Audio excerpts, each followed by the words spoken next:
as well. He now chairs the GLA Police Committee. He played a key role in that Newham campaign. I pay tribute to him, and the Newham Monitoring Project, which started at that time, plans a teacher's resource pack on the Newham 8 story next spring. We need our curriculum to cover important parts of our history like that one. And one of the lessons is that those battles, having been won, often have to be fought all over again when the problems reoccur. My honourable friend in opening also called for a race equality audit of government policy, and I just want to focus on one policy in particular, the policy on no recourse to public funds, under which many hard-working, law-abiding black families, when they lose their employment, as many have done in this pandemic, during a 10-year period in which they have to pay large fees to renew their leave to, and thousands in fees, to renew their leave to remain every 2.5 years, those families are barred from applying for social security. There are 1.4 million people across the UK who can't access the benefit system for this reason, including families with 175,000 children. 100,000 families have had that condition imposed on them in the past year. The Unity Project, which does superb work in this area, recently reported that out of a group of 140 families that they were working with, this a condition imposed on them, 77% are black African, 12% are black Caribbean. Certainly the overwhelming proportion of those affected are from the ethnic minorities. There is a disproportionate impact on black British children. 85% of the families in the Unity Project research had at least one child who is a British citizen. Madam Deputy Speaker, that policy would not survive the race equality audit proposed by my honourable friend is in opening this debate. As the Unity Project puts it, NRPF is inherently more likely to affect BME British children than white British children, indicating the indirect racially discriminatory impact of the condition. Is that the intention of the policy? No, it isn't. But it is the impact of it, and we need to address it. Felicity Buchan. Thank you, Madam Deputy Speaker. I am proud to represent the constituency of Kensington, which has Notting Hill and North Kensington at its beating heart. When the Windrush generation came to the UK, I am delighted to say that many settled in Notting Hill and the Ladbroke Grove area. We saw the birth of one of the most iconic cultural celebrations of black British life, the Notting Hill Carnival. And while clearly that was not able to physically take place this year, I'm glad to say it went ahead virtually. There is so much to celebrate about the black community in Kensington. And I am delighted that my council has recognised that this month in awarding Black History Month grants to many local groups and institutions to celebrate the involvement of black British people in our cultural life. One of those was the Harrow Club, a really inspirational charity and youth club that I had the pleasure of taking the Home Secretary to see at the beginning of this year.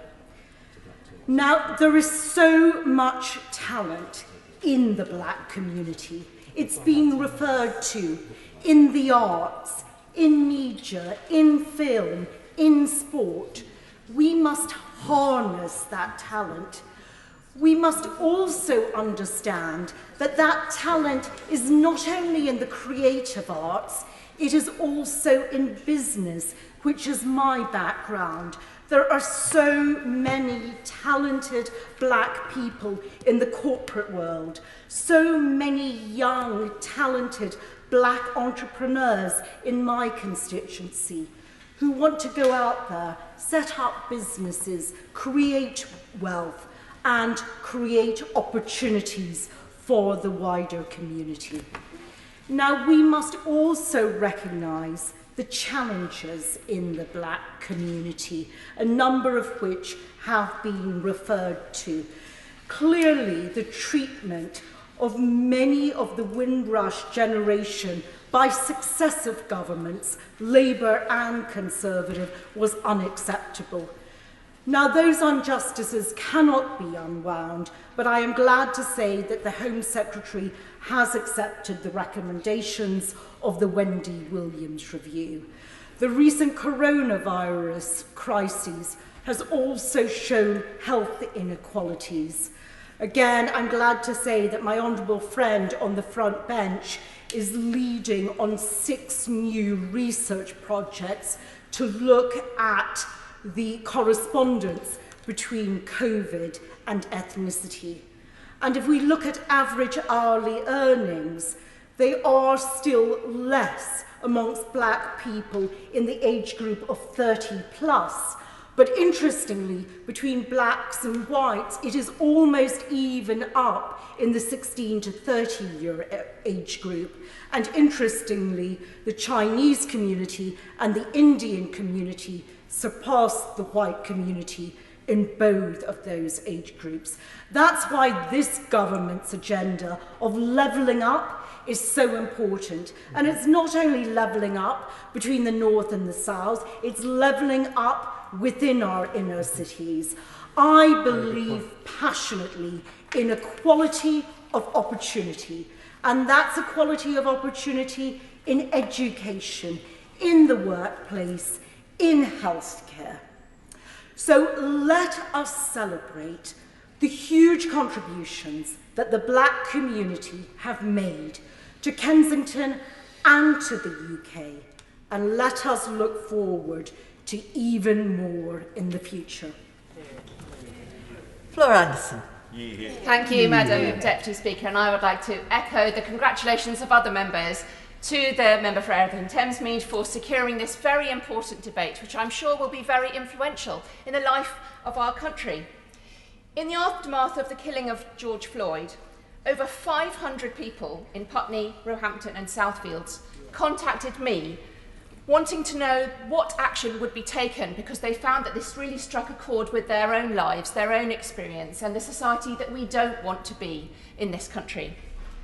And for many of them, it was key to this demand was to talk about our education system as at the roots of some of the problems that we have in our society. They demanded that there was a call for every school child to be taught honestly and truthfully about Britain's colonial history in particular. And I pay tribute to all of those young people who wrote to me, and all of the teachers as well, who are doing and want to do more in their schools. It's essential that Britain must wrestle with and reckon with our colonial past. It's part of our history. But as has been said many times, we also must need to do all that we can to ensure that we value and celebrate the achievements of Black Britons and Black people across the world. And that's what's so important, I think, about Black History Month. It's not just about history, it's about our current world and life at the moment, and it's a time to really celebrate activism, that activism that's brought us to where we are today, but also how much we have to go ahead. And this can't be a voluntary add-on. Government ministers I've heard in other previous debates have listed all the opportunities for bringing in Black history into the curriculum as it stands, both primary and secondary. But it's not good enough that this is just optional for some teachers in some schools. And I welcome the call by the member for Erithing Thamesmead for a review of the national curriculum. And I would add to that the demands of the Black Curriculum Campaign that there is a compulsory module for Black history in Key Stage 3. Developing curricula takes careful planning and research. So if the government is really to take up the call of this afternoon and really believe that we can teach the colonial legacy accurately, and every child can learn about Black people's contributions, it also needs to back this up with resourcing for schools. And I would also like to pay tribute to UNICEF's Rights Respecting campaign. Schools that are rights respecting, and you can go through the various colours, bronze, silver and gold, do have the opportunity to then look at black history across the curriculum within the context of rights. And many schools in my constituency have used this to great benefit. Would you give way on that one? I will. I'm very grateful to her, because I think, Madam Deputy Speaker, what it shows is that the innovations at a local level of teaching history and having history festivals can bring about huge differences. Our own Gloucester History Festival, in fact, today is the last day that anyone in this house and outside can listen to Yanina Ramirez's conversation with David Olusuga on the Gloucester History Festival.co.uk site, free of charge. A wonderful discussion with one of our leading black history historians, and that is the sort of thing that can make a huge difference to young people's perception. Would she agree? I would agree, and what an excellent advertisement for an event. And I would also add to that the work by Putney High School and by Chestnut Grove Academy as well, who've taken up the challenge to really look at the challenge of black history and continue with innovation, and the teachers that are doing this. So I'm joining this call for the compulsory module that every student must learn. Making this is a strong first step. It means that all children will learn about black history, not those who can go along to any festival or whose teachers have the time and resources to teach it.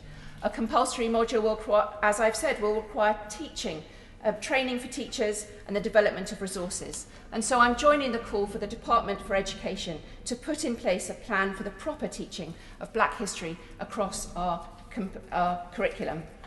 As a society, we must commit to an education system that fights racism, where every child can see their place in it and can see their full potential can be realised, that recognises the true and painful legacy of slavery and colonialism and puts it in the correct context, but also values the achievements of black people, and that takes us forward to a society that will not have any racism, that doesn't need to have a debate that we're having this afternoon, and that can see that we are truly equal and can all achieve our potential in our society. Black history is British history and should be taught all year round.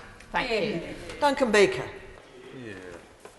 Thank you, Madam Deputy Speaker. It's a privilege to speak in this debate on such important matters, as so many have said before. And I want to start off with a really positive message that the UK has traditionally been one of the most open, tolerant, welcoming and diverse countries in the Western world, with some of the lowest levels of hate crime in Europe. And this is consistently found in a number of recent large-scale studies, such as the Eurobarometer poll and the World and European Values Surveys.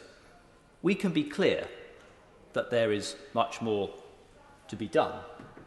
Yes, we can agree that even one example of racial hatred and prejudice is wrong.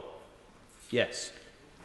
But we must nonetheless acknowledge that the vast majority of people in this country are open, tolerant, accepting when it comes to diversity issues. And I know my constituents certainly are. Where there are threats to tolerance and peaceful coexistence, they come from both sides of society, the left and the right. And it is clear that active xenophobia, racism and violence are totally unacceptable in this country.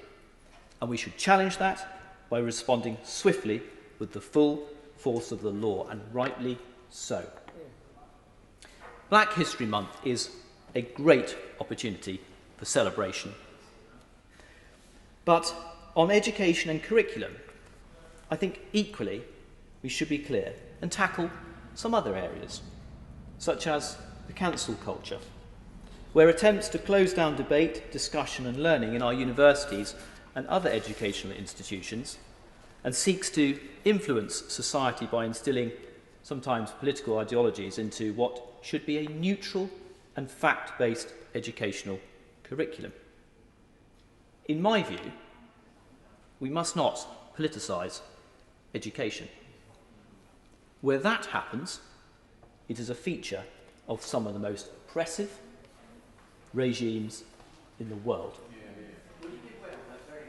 Well, the member who's making a very good case about not allowing cancel culture to infuse our society agree with me that the renaming of the David Hume Tower in Edinburgh University is a good example of what shouldn't happen. A great 18th century philosopher, great figure in the Scottish Enlightenment, and his name taken away from the Tower because of one footnote in one essay 300 years ago. Does he agree with me that that is not helpful to the teaching of history or black history? The Honourable Member makes a very good point. We know there are many instances of this happening. We can be talking about things such as the proms, which we saw before, episodes of faulty towers being taken off air, and politicians not being allowed to speak in university debates because perhaps their views differ to that of the university. And so I do take your point entirely that, yes, there are many areas here, which is why I bring this to the foot of the House. But to carry on, regimes which fear free thinking, articulate citizens who may use their learning and their fluency of thought to think for themselves, in a free democratic country, we need have no such fears. We must never permit our education system to become a vehicle for politics or politicising. Our schools and universities have always been and need to remain places of learning. They are places whose primary duty is to instill a love of learning, a love of thinking, and a love of free expression, and to equip young people with the skills to think for themselves. This is why calls to decolonise our curriculum gives me a little concern. And I would say that our nation's history is one of great breadth and depth, but we all know it is nuanced. There are examples of great triumphs and advances which have benefited civilization in all kinds of ways. But equally, there are examples of great failures and aspects of our past which, through modern eyes and by today's standards, are shameless. All we need to do is teach. Teach that history, warts and all, and to encourage as wide a range of perspectives as possible and facilitate the conversations which will empower young people to form their own conclusions about the issues which shape the world around them and to be meaningful contributors to the wider conversation. And this is what we do every day. It is the corner of our democracy. Our educational institutions should be reflections of the openness with which we debate, disagree, compromise, and even find agreement here in Parliament. As Robert Maynard Hutchins said, the objective of education is to prepare the young to educate themselves throughout their lives. But it was Francis Bacon who put it best. Read not to contradict and confute, nor to believe and take for granted, nor to find talk and discourse, but to weigh and consider. Rachel Hopkins. Thank you, Madam Deputy Speaker. And I would like to congratulate my honourable friend, the Member for Erith and Thamesmead, for securing this important debate and for the passion and eloquence with which she opened the debate. And I echo her calls to everyone who wants to make change happen to register to vote in next year's elections. And I'm pleased to be speaking in Black History Month debate today, particularly given the many Luton South constituents who have signed the parliamentary petitions on teaching Black history as part of a more inclusive curriculum. And I've heard many others speak about their experiences at school, and I want to pay tribute to the fantastic education I got at a diverse working class comprehensive and the experiences I had that has enabled me to stand here as an ally in this debate with my black and brown friends from school. I also want to pay tribute to my former teacher, Mr. Taylor, who did his bit for Black history education over 30 years ago. But he wasn't a history teacher, he was our drama teacher. And he not only recognised the importance of teaching Black history, but that education comes in many forms. And he recognised the power of drama and creativity to engage young people of all races with knowledge and ideas. And this is not politicising education, as the Honourable Member across said. It's importantly enabling young people to better understand the world around them.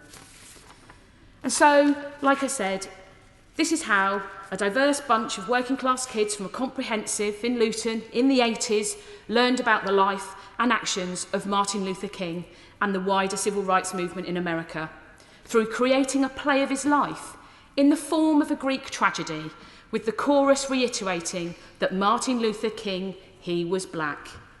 And we performed it at the end of end of term show, and my mum says, you could have heard a pin drop. And I take that with me now when I'm in this debate, because I have now been given the opportunity to stand up once again for my friends. People have referenced a shared history, and we must all own that shared history. But what I can say is the racism experienced by my friends at school, and sometimes me alongside them for being their friend, makes that shared history sharing really painful. And so we cannot just say, it's a shared history, let's explore it. Because my experience of that history is very different to the experience of my black and brown friends. I want to reflect on how we recognise and celebrate black history and important black role models in my hometown of Luton. And I do this by taking a moment to celebrate Luton's first black woman mayor, Councillor Desleen Stewart. She was mayor in the mid-1990s, and she served our town as a local councillor for over 30 years, and I was pleased to serve alongside her as a local councillor for a number of years too. Desleen was one of the key founders of Mary Seacole Housing Association in my constituency of Luton South. In the 1980s, Desleen responded to direct pleas from young people who were running away from home. They sought her out as she had built a reputation for her philanthropic work, accommodating people from a wide range of backgrounds, and she welcomed everyone into her kitchen if they needed help. Over time, more and more people went to her for help until it was clear she would need to increase her outreach. And so with the support of local politicians, grants from Urban Aid and support from Luton Council, Luton churches, a recommendation to the Housing Corporation resulted in the purchase of the first 2 houses on Brantwood Road to support her work. And so here is another example about how educating about black history comes in all forms. Desleen chose to name the Housing Trust because she wanted to recognise Mary Seacole, who, as we know, was a pioneering British-Jamaican nurse and heroine of the Crimean War, who overcame racism and injustice to nurse soldiers during the Crimean War 200-odd years ago. Desleen felt a strong kinship with Mary Seacole and wanted to recognise her humanitarian work and altruism. Desleen believed that there was an affinity between her own rescuing of homeless young people with Seacole's nursing of wounded soldiers on the battlefield. So in celebrating black history, which is British history, we must remember that much of that history is recent and much of that history is local. After the next honourable member, I'll have to reduce the time limit to 4 minutes, but on 5 minutes, we have Paul Bristow. Thank you, Madam Deputy Speaker. And I'd like to congratulate the member for Erith and Thamesmead for securing this important debate. Because Black History Month is a fantastic opportunity to celebrate the contribution that black people and those with black heritage have made to our country's history. That is truly a positive thing. Now, there are naturally aspects of our past that are negative. A history that involves an empire and commonwealth is inevitably mixed. The history of specific issues is mixed, as this year has perhaps shown. Among them, we cannot forget the stain of slavery, but nor should we forget our country's role in ending slavery. It's worth recalling that when America was engulfed in the Civil War, with its southern states fighting to literally keep people in chains, our country had peacefully banned the trade for over half a century and the practice for 3 decades. Our history isn't perfect, but I believe it shows us to be an open and tolerant country. Black History Month is full of examples. I was particularly pleased this year to learn about Alan Glacier Minns. He became the mayor of Thetford and the first black mayor in the United Kingdom in 1904. As a member of the Health and Social Care Select Committee, I'm pleased to tell the House that he was in fact a local doctor. And standing on the government side of the House, I'm also pleased to say that he was a Conservative. I gather that Thetford is now planning a statue in his honour, and so they should, because black history is British history, and British history belongs to all of us. Our identity as British is not a matter of race. Instead, when we search ourselves, we find that we are defined by our institutions, and above all, by the Crown, this Parliament, and our common law. Our institutions are relevant to all of us. The history of their hard-won evolution is therefore relevant to all of us. Relevance is not determined by the colour of one's skin, nor is belonging. Our country continues to welcome people from across the world, not just to live here, but to belong here. Our cultural richness is something to celebrate, and Black History Month is part of that. Unfortunately, some political activism has a counter-narrative which stresses our differences and tries to reduce us to them. It also denies a role to people as individuals in order to subsume them into a group. This approach is profoundly dangerous. It used to be the racists who opposed or denied the possibility of social integration. It would be tragic if the good intentions of anti-racists resulted in forms of segregation. Yeah. My own constituency is a standing rebuke to those ideas. Peterborough is highly diverse, but we stand together and we are stronger together. The recent COVID pandemic saw us all come together, black, brown, white, on all minorities. We fed and we housed rough sleepers. We delivered supplies to those that were shielding. We supported charities and voluntary-led organisations. We did this, Madam Deputy Speaker, as Peterboroughians, as people from Peterborough, not as individually laboured groups. We are one city. We are proud of our city, proud of our country, and proud to mark Black History Month.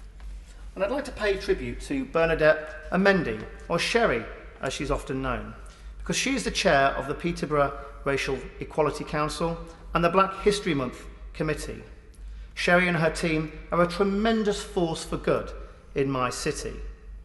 While COVID has prevented the annual celebration of Black History Month in Cathedral Square, they have delivered food parcels to the needy. They've supported people with mental health issues. They've raised money for charity at a Lush shop in Peterborough. And I'm looking forward to joining them, Sherry and her team, in a Black Summit to address a number of issues with the City Council and the local police.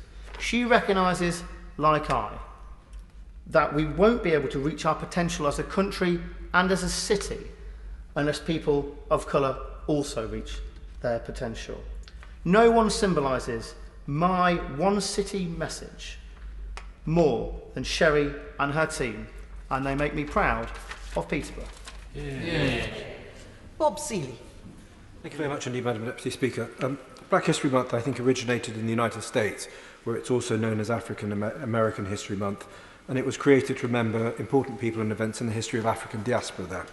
And in the mid-1980s, Ansel Wong led an initiative here, which eventually resulted in Black History Month in the United Kingdom, Madam Deputy Speaker. I think it's important not to miss the real point of this debate, and I'd like to argue what Black History Month should be, and maybe what it shouldn't be. This is not about appeasement to ethnic minorities, because it's an important part of British history, and it's an important part of history for all of us in this country. And it sits alongside other histories, social histories, military histories, post-war histories, or of peoples as well, such as the modern experience of Sikhs and British Jewry and Muslims in this country too. And as for the Isle of Wight, our African history, Black history, goes back to the Roman Empire, because we had people from North Africa, people from Italy on the island, because we were an early point of habitation by Romans and the Roman Empire when it was in this country. I do feel that Black History Month is getting caught up in other issues and unnecessarily politicised, because it is a fascinating subject in its own right. It is not about silly slogans about decolonisation. It is not about the tedious debate about woke activism or the cancel culture eloquently described by my honourable friends from Ipswich and North Norfolk. Nor is it solely, certainly, about the drumbeat of slavery, although it is an important moral, economic and political issue. And on that point, until the UK abolished it, however depressing we may feel, slavery was a consistent norm in human experience. And our state, at the height of its power 2 centuries ago, use that power for an absolute moral good, manumission, the destruction of the international slave trade off West Africa. And indeed, the West Africa Squadron, that used a considerable amount of the Royal Navy's resources at the time, as the honourable member from Wakefield eloquently pointed out, was a unique vehicle in history. As part of the most powerful military institution of that era, the Royal Navy, was used for an absolute moral good, the destruction of slavery. And yes, our history is complex, Madam Deputy Speaker. At the time of destroying slavery, we were also accumulating an empire. So it is easy to make accusations of hypocrisy, but rather than stand here like some agitprop student politician, I would rather understand the past and the complex worlds in which people lived before us inhabited, because it can help guide our way, frankly, to a better future. On that very point, you'd be interested that we only have one major statue of a slaver in Gloucester. It happens to be the Emperor Nerva of the Roman Empire, who did indeed take slaves from the UK back to Italy. We haven't done anything to daub him at all. No, I do wonder if some previous constituents from a couple of millennia ago were part of that trade. I hope not. So as a Trinidadian friend tells me, you don't help one group of people by pulling down others. And I think black history is fundamentally about so much more, whether it's a story of peoples such as the Windrush generation. And I actually pay tribute to the extraordinary courage that you needed to get on that boat to come here from the Caribbean after World War II. I think it was an extraordinary thing. Or individuals like Mary Seacole, who was turned down by the War Office when she wanted to go and help British soldiers in the Crimea, so she got funding herself and went herself. Lillian Bader, leading aircraft woman Lillian Bader, the first black woman to join the armed forces in World War II. She ended up as a corporal. Joan Armatrading, the first ever UK artist to be nominated for the Grammy in the blues category. First black peer, Lord Constantine, Trevor MacDonald, incredibly well known. Or even on the Isle of Wight, where our modern cultural history, I'm sure Derek Sandy's classic reggae, Welcome to the Isle of Wight, will heavily feature. So there's much debate here about genuine Black History Month as opposed to politicised statements around race. And on one side, I have to say, I think we've had a rather negative view of our history of humanity, of a world divided into oppressors and victims. And on this side, I think a rather more optimistic view of human nature. And whilst humanity is not perfect, Madam Deputy Speaker, I think there's much to celebrate. I'm very proud of this country. I'm proud of our record. Life is not perfect, and neither are we. But the way we make that better is to understand the world, and that I hope that is what Black History Month will help us do. Thank you. Wendy Chamberlain. Deputy Speaker, and I congratulate the member for Erith and Thamesmead for securing this important debate. Now, I was born and brought up in Greenock, the main town of the constituency of Inverclyde, and as a child it was just my hometown. My main memory of a school trip to the local James Watt Museum was walking a friend, eyes closed, past a snarling stuffed bear, certainly little of our colonial history. And I never thought twice of some of the street names I walked down: Jamaica Street, Antigua Street, Virginia Street, or what some of the merchants who built some of the larger houses in the town might have traded in. Hidden in plain sight, another history of the place where I was growing up. Because Greenock, like other ports, sadly played its part in the North Atlantic slave trade. It was a port where traders carrying goods like iron and guns would depart to West Africa, and these goods would be traded for enslaved people, who were then transported to the Americas and sold in exchange for goods like sugar. And as a child, the only sugar I was aware of in relation to Greenock was the Tate and Lyle refinery and the wreck of the sugar boat MV Catanis in the Firth of Clyde. The water was supposed to taste sweet round about it. That sugar was then transported back to the refineries of Greenock, and the warehouse, the sugar shed, still stands to this day. That sugar and the rum and the tobacco, it made some incredibly wealthy. But that wealth was not just kept in the pockets of the traders and their families. It's important that we acknowledge that it enriched all Scots and all parts of the UK. And this was recently highlighted by the excellent blog and Twitter account Weird Scotland. Much of the philanthropy of the 18th and 19th centuries in Scotland, a lot of which admirably focused on promoting access to education, which we've talked about a lot today, was in fact funded by the slave trade. The Royal Academy in Tain, for example, in the constituency of my honourable friend, the member for Caithness, Strath, Sutherland and Easter Ross, was opened in 1813 by Hugh Rose Ross of Gastullach, an enslaver, and funded by £175,000 in today's money from donors in the Caribbean. So it's not just our places and our institutions, but it is our people who have deep-rooted connections to the slave trade. The most famous Greenokian, other than Victor Meldrew, is James Watt. His father was a slave trader, and while Watt did eventually argue for abolition, there is no doubt that he benefited from his father's wealth and sold steam engines to plantations in the Caribbean. I'd highlight Sean Kavanagh's excellent piece on Greenock's role in the slave trade, where he says, "In Greenock we live in the shadow of slavery every day." And how many people walk along the streets of Greenock, Glasgow, Edinburgh and elsewhere and fail to connect the dots, to realise the wealth realised via the slave trade. And it's true that even Scotland's bard, Robert Burns, in financial straits, accepted a job as part of a team of white overseers on a plantation in Jamaica. Clark McGinn outlines, being a bookkeeper was as much about managing the assets as the numbers. Burns would have had a daily interface with the truth of slavery, from assisting in purchases through recording punishments and deaths, and an ambitious young man might seek advancement by volunteering to be more hands-on. Now, the publication of Burns's poems to instant acclaim prevented his emigration and that future, but his story demonstrates how slavery permeated every part of Scottish life at that time. We have so much more to do to educate ourselves about the horrors of the past, not least when it has been demonstrated during the pandemic. The legacy of unequal treatment of people of colour is still very much with us today. This year, Black Lives Matter has had a huge impact. In North East Fife, my constituency, a semi-rural constituency, it has been the issue that I and my team have received the most correspondence about. I received many emails and letters on the murder of George Floyd, on the death of Belly Mujinga and the campaign for justice for her, and ensuring that Black history is taught in our schools. I have written to the Scottish Government about making sure that our curriculum is inclusive. And I am concerned that potentially the diverse approach of the Curriculum for Excellence means that for some we won't be teaching that curriculum. So like others in this debate, I absolutely support the work of the Black Curriculum campaign and say that we do need a commitment that every child learns about Britain's role in the slave trade at school. Thank you. Jonathan Gullis. Yeah. Thank you, Madam Deputy Speaker. May I add my name to the long list of other members who have thanked the Honourable Member for Erith and Thamesmead on securing this debate today.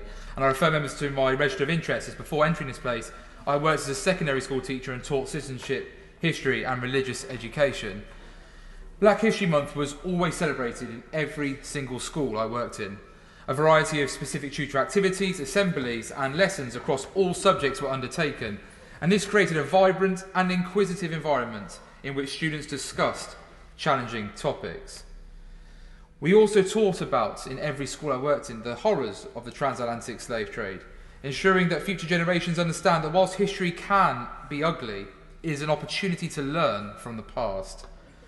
I've also taught about the apartheid in South Africa and the struggle for freedom and equality led by Nelson Mandela, and still to this day live with the goosebumps when I think of my own visit as a 17-year-old to Robben Island, when we were toured around and heard from the first-hand experiences of our tour guides who had been tragically prisoners on this particular island. I even experienced the racism sadly that exists in South Africa when one of my teammates was chanted out with monkey noises as we played against one of the schools over there, leading us to abandon the game early, and having our school with our black head rugby coach being refused entry onto the premises in order to dine with our opposition players. As part of the curriculum, we also looked at Justin Fashanu, the first black footballer to command a transfer fee of £1 million, and also the first professional footballer to come out as openly gay. But there is one individual, Madam Deputy Speaker, that I want to give a special shout out to, a former colleague of mine from Blackfen School for Girls in the London Borough of Bexley, where I started my career. Lola Blatch to this day is the most gifted and inspirational teacher I've ever worked with. In the politics, philosophy and enterprise faculty she ran, we delivered a citizenship curriculum that focused on challenging issues from the past to the present. Whether it was a scheme of work exploring the use of protest music and having students create their own song on a current political issue, to hosting International Evening, where parents and pupils from all different cultural backgrounds would serve food, sing, dance and host a fashion show, celebrating our diversity as a community, remains to this day one of the highlights of my career. What Lola and I also did, however, was challenge students' thoughts and ideas. One of the schemes of work was to look at the murder of Stephen Lawrence. This murder took place not far from the school, and we examined the ways in which Stephen's family was wronged and reminded students what can happen when racism goes unchallenged. The curriculum's flexibility enabled Lola and I to tackle such wide-ranging and difficult topics. The focus of all our lessons was never to solely focus on the colour of someone's skin, but to see a person for who they are. If I may then very briefly turn to the area that I'm proud to serve, which is Stoke-on-Trent North, Kidsgrove and Torque, because in the mother town of Burslem stands Wedgwood House, a dawning reminder of one of our city's finest, Josiah Wedgwood, who was a prominent slave abolitionist. From 1787 until his death in 1795, Josiah Wedgwood actively participated in the abolition of slavery cause. His slave medallion brought public attention to abolition and was the most famous image of a black person in all of 18th century art. I know that his work on this matter is taught annually in schools across Stoke-on-Trent, Kidsgrove and Talk, and I expect to see it continue forevermore in order to better inform the future generations. Because if we are to truly understand the contribution made from people from a BAME community to our history, then we need to celebrate and share that history as a positive, rather than looking at what seeks to divide. Because when I faced down the BNP and the EDL in the London Borough of Bexley, when the letters came in, having a go for what we were teaching, it was about celebrating what was good and what brought us together, rather than about what divided us, which is what those, the far right, wish to try and seek to create between us. Yeah. Helen Hayes. Thank you, Madam Deputy Speaker. I also want to start by congratulating my honourable friend, the member for Erith and Thamesmead, on securing this very important debate. I'm proud to represent one of the most diverse constituencies in the country, a constituency with one of the largest Caribbean and African communities in the UK, and a very direct connection to the arrival of the Empire Windrush in 1948.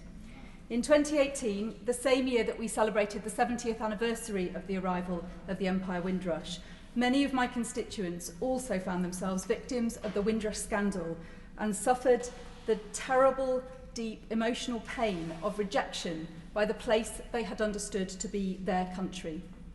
It is that experience that reinforced my belief in the urgent need for reform of the history curriculum. The Windrush scandal was caused by the callous policies of a Tory government, but addressing it was harder than it should have been, because far too many people in government and beyond did not have an accurate understanding of British history or as a consequence of Britishness.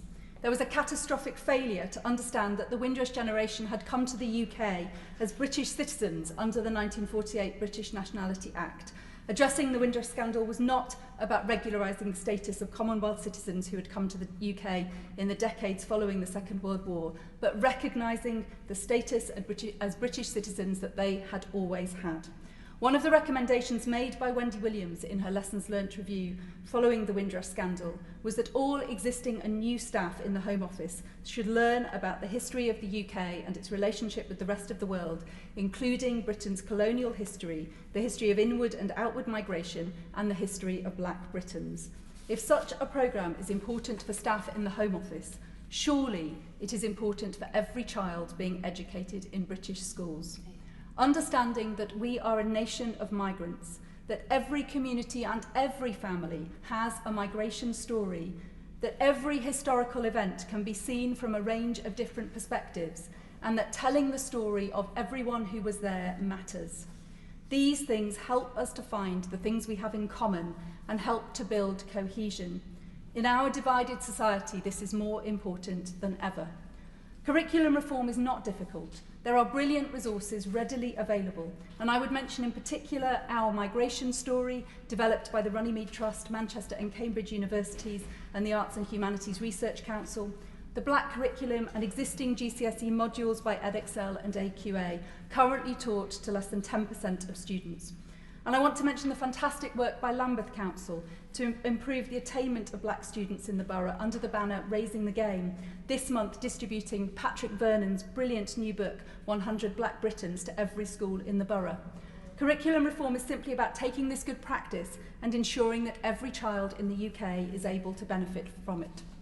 In the brief time I have available, I want to say a word in support of the Black Cultural Archives, based on Windrush Square in Brixton in my constituency. BCA is the only national organisation dedicated to the collection, preservation and celebration of the history of Black people in the UK. They have an incredible resource and a national remit, yet they are not currently funded directly by DCMS or afforded the status of a national archive. I call on the government to deliver curriculum reform and to fully fund and resource the Black Cultural Archives in their vital work. Black history is British history, and it should be taught and available to everyone all year round. Yeah. Jim Shannon. Deputy Speaker, to be number 60 on the list and to get in is quite an achievement, so thank you for that opportunity to do that. Can I first of all thank the Honourable Lady for Erith and Thamesmead for setting the scene. and for some absolutely wonderful contributions from both sides of this chamber, which I've greatly been heartened by. I believe, as an Ulster Scot, but I'm very much, Madam Deputy Speaker, as British to the core. I'm more British than, I think it was Margaret Thatcher says, I'm more British than Finchley. So I'm hoping that will be the case, and we'll know within the next few months whether that will be the case or not. But the history of members of this great diverse UK, England, Scotland, Wales and Northern Ireland, at the same time instilling in them that regardless of differences in class, colour or culture, we are unified in our Britishness, which is only enhanced by our differences. Because I believe we are better, not I always say better together, but we are better together. But it's not just that, it's all the cultures coming together to make this great nation, which we have the privilege to be part of.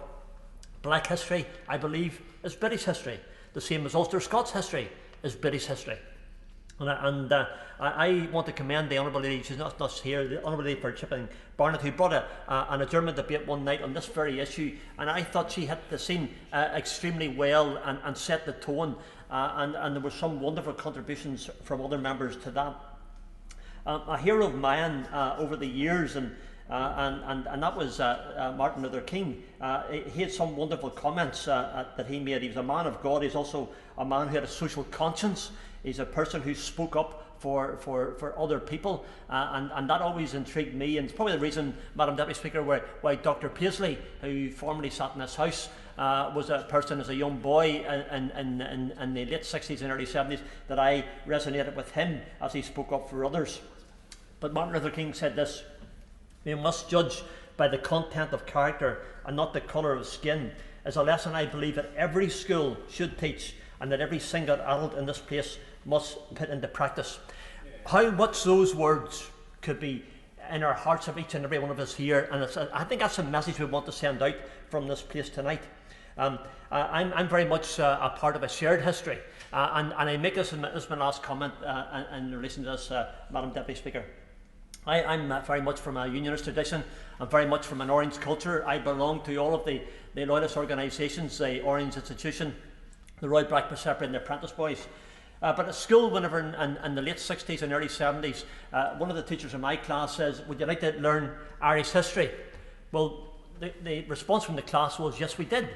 Now, it didn't change me, Madam Deputy Speaker, as a unionist. Never was going to, because I'm a deep unionist through and through. It's in every core of my body. But it did give me a perspective of another history, which is important to have that history. And it's important to know about the Irish part of history that we have in our Ireland. So when it comes to the celebration of the 12th of July, for me, it's not designed to detract from any other cultures. Celebration of Black History Month is the opportunity to be grateful for the tremendous achievements of this section of the British people, the Windrush generation we've all referred to, who have done so much to bring the UK to where it is together. That Black history is as much my history, and I want to say that and put that on record. So when we see the Black history coming, I see it as British history, along with my history as an Ulster Scot. And I hope today that this debate will enable us all across this great United Kingdom of Great Britain and Northern Ireland recognise we are different, but we're also the same. And we're also the same, not just the way we breathe and the blood we have in our bodies, but we're the same because we're British. Thank you. Alex Sobel. Thank you, Madam Deputy Speaker. I'd like to thank my honourable friend, the member for Erith and Thamesmead, for skewing what has been such a rich debate. Celebrating and raising awareness of Black history through Black History Month has been shown to be urgently necessary in the light of the growing anger of our Black community expressed through Black Lives Matter and how the government is approaching our own history on slavery and reparations. We need the government to be an honest broker in our history, neither attempt to whitewash history or belittle the oppression of Black communities in the Americas or Africa. We are unfortunately seeing the opposite in our cultural institutions. The Museum of the Home, formerly the Jeffrey Museum in Hackney, is named after Sir Robert Jeffrey, a slave trader. The museum has a statue of Jeffrey, and after consultation there was a very strong feeling the statue should be removed.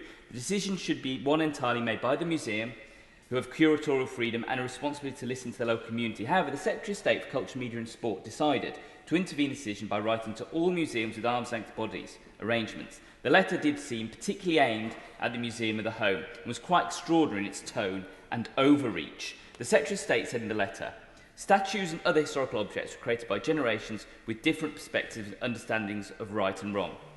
I'm not sure there are many people who see the enslavement of others as a matter of perspective or understanding of right and wrong. The Secretary of State went on to say, it is for this reason that the government does not support the removal of statues or other similar objects. Then comes the implied threat to funding. As set out in your management agreements, I'd expect arm's length bodies' approach to the issues of contested heritage to be consistent with the government's position. This is especially important as we enter a challenging comprehensive spending review, which all government spending will be scrutinised. At the Select Committee, the Museum Director, Sonia Solikari, said the letter was something the board took very seriously. The DCMS is a major stakeholder for us, so we took that on board in the decision-making process. Local people in Hackney were appalled. I spoke to Jermaine Jackman today, who is chair of the Hackney Young Futures Commission. He told me, when the statue of Edward Colston in Bristol was pulled down, the government called the protest out for not allowing the democratic process. However, Hackney allowed and followed a democratic process consulting the local community, which is overwhelming in favour of having it removed. However, the government put pressure on the board and ignored the will of the people. Jermaine is correct, and DCMS are moving the goalposts, and to whose detriment? The Museums Association, in their statement, put it best. The letter is the latest in a series of interventions from the Culture Secretary that has led to fears the government is undermining the sector's independence. Not my words, theirs. I would also like to talk about an episode of Black history that sadly is rarely taught in our academic institutions or schools, and that is the oppression and genocide of the West Papuans under Indonesian occupation. As chair of the West Papuan APBG, it's incumbent on me to add their struggle to those of so many black and indigenous ones around the world. This year, following the death of George Floyd and the Black Lives Matter movement, the West Papuans found inspiration to link their own struggle with them, under the slogan, Papuan Lives Matter. The campaign has shed light on Indonesia's institutional racism against West Papuans. For instance, in August 2019, Papuan students were attacked in Indonesia's second largest city and called monkeys. The police then rounded up the students, firing tear gas into their dormitory. In 2006 in Jayapura, everyone who had dreadlocks was arrested and their hair was cut. This continued for a fortnight. The Jakarta Post last year discussed one Papuan living in Yogyakarta and said not unusual for landlords to express their approval of rent applications by phone, only to reject them once they found out where they were from. These and many other instances of racism, I'm sure, chime with many of my colleagues in the chamber, and how many black communities in the UK were treated in the past. West Papuans leaders have sought political asylum around the world, including Benny Wender, the chair of the United Liberation Movement for West Papua. He's a brilliant exponent for his people and needs to be platformed much more here in the UK where he lives, so light can be shone on what's happening to West Papuan people. I'd like to finally thank my honourable friend, the member for Erith and Thamesmead, for securing this opportunity, so I can add my voice to the many black colleagues in the chamber who I'm honoured to serve alongside. Thank you. Anne McLaughlin. Thank you, Madam Deputy Speaker. I want to congratulate the Honourable Member for Erith and Thamesmead on getting this debate, and I've had a number of messages from my colleagues on the SNP benches asking me to also pass it on. She said she came to this place to speak for those who barely get a mention, and I want her to know that it hasn't gone unnoticed, and I know that it will mean so much to the people she's referring to. Sometimes even if you're not able to change things immediately for people, just knowing that you're there fighting their corner makes a difference. Better to change them, obviously. I want to say something about the what, the why and the who of Black History Month. So what does Black History Month mean to me?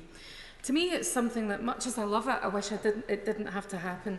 And if we incorporated Black history into the teaching of our past, not just in schools, but generally, and decolonised that teaching, perhaps Black History Month would be redundant. But we haven't, and until we do, Black History Month is essential. There have been really good speeches on both sides of the House today, and I think sometimes on the government benches they've been a little bit sensitive, but they shouldn't be, because the fault lies with all of us. It's just about being honest in our teaching. Our stories are told from one perspective, the perspective of the colonisers. But how did it look from the perspective of the colonised? The missing perspectives is what decolonising the teaching of history is all about. In addition to that, what about the black historical figures who get nothing like the attention equivalent white figures get? We should not pick and choose like that. And one of the very best examples I can provide is Florence Nightingale and Mary Seacole, who has been mentioned multiple times to my delight today. Both should have been taught about, and I would argue that Scots-Jamaican Mary Seacole had more reason for us to learn about her, because everything she did, she had to make it happen. She had to fundraise, as we've heard earlier, to get to the Crimean. She had to fundraise to set up her hospital. It can't have been easy in those days. I'm pretty sure our teachers are expected to teach about leadership, resilience, entrepreneurship, and Mary Seacole did an equivalent thing to Florence Nightingale in a different way and exemplifies all of those things that I've just mentioned. But for hundreds of years we didn't learn about her, did we? So it's about choosing not to be selective in whose incredible achievements we recognise, and it's about choosing not to tell our stories from the perspective of the coloniser only. So why? Why is it so important? Because until we change, the idea that seeps into a child's subconscious is that the world was built and developed by white people. It seeps in because you're sitting in class or reading a book or watching TV and learning about the wonderful women who nursed those soldiers, the great inventors, the artists, the poets, the scholars, the writers, the philosophers. You see these incredible people and they're all white, but they weren't all white. Those children may not be sitting consciously thinking, all the great people are white, but as I said, it seeps in. For the black child, they're in danger of growing up believing on some level that the white people of the world must be cleverer, more talented, more relevant. And for the white child, how can they possibly avoid growing up believing on some level that it must be true, and that white people, having built the world all by themselves, must be somehow superior? And here is the why. Racism is rooted in untruthful or selective teaching about our past. People are not born racist, they learn it. Like the Honourable Member for Brent North, I often hear people saying, I don't see skin colour. And I know what they're trying to say, but yes, you do. Young children, however, don't seem to notice skin colour any more than they see eye colour or hair colour. They learn to be racist.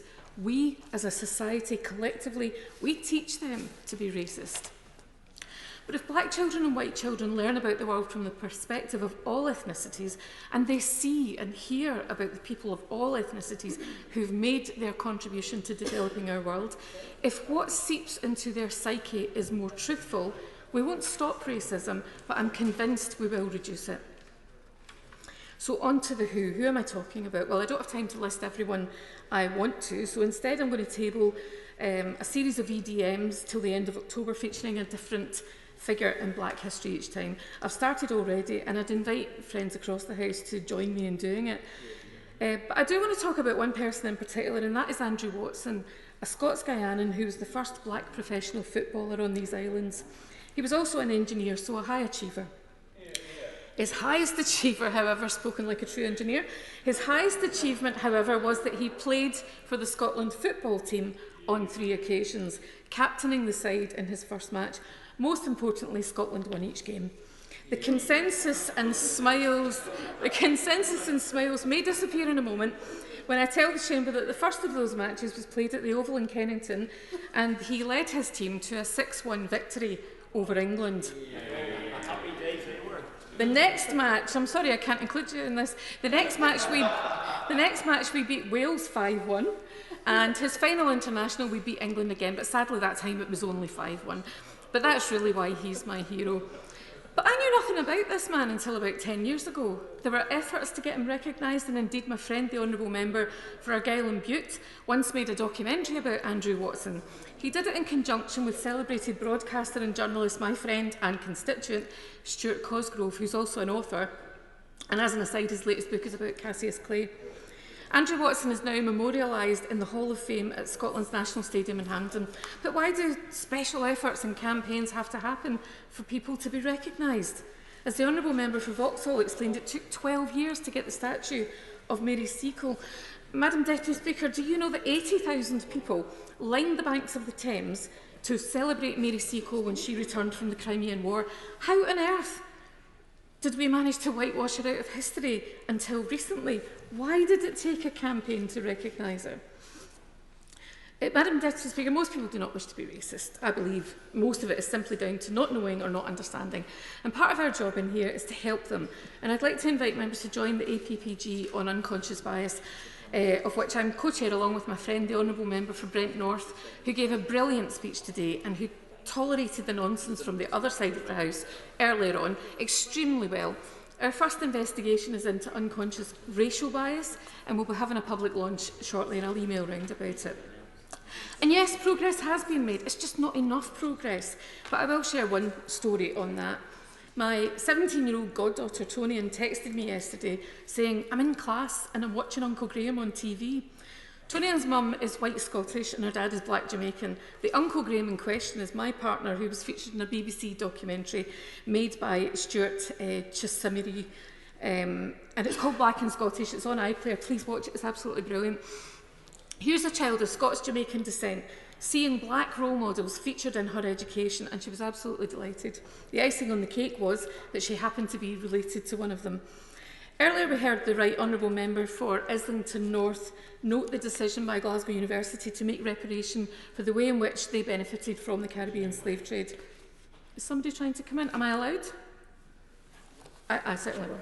Be brief. I'm fascinated by this APPG on. It's making a fantastic speech. I'm fascinated by this APPG on unconscious bias because, and I wonder, could her first inquiry be into the unconscious bias of the SNP against the English?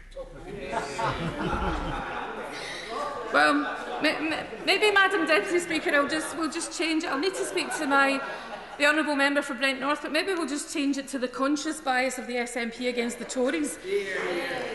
So, did I hear Conservatives saying hear, hear? Thank you. Yes, so we heard...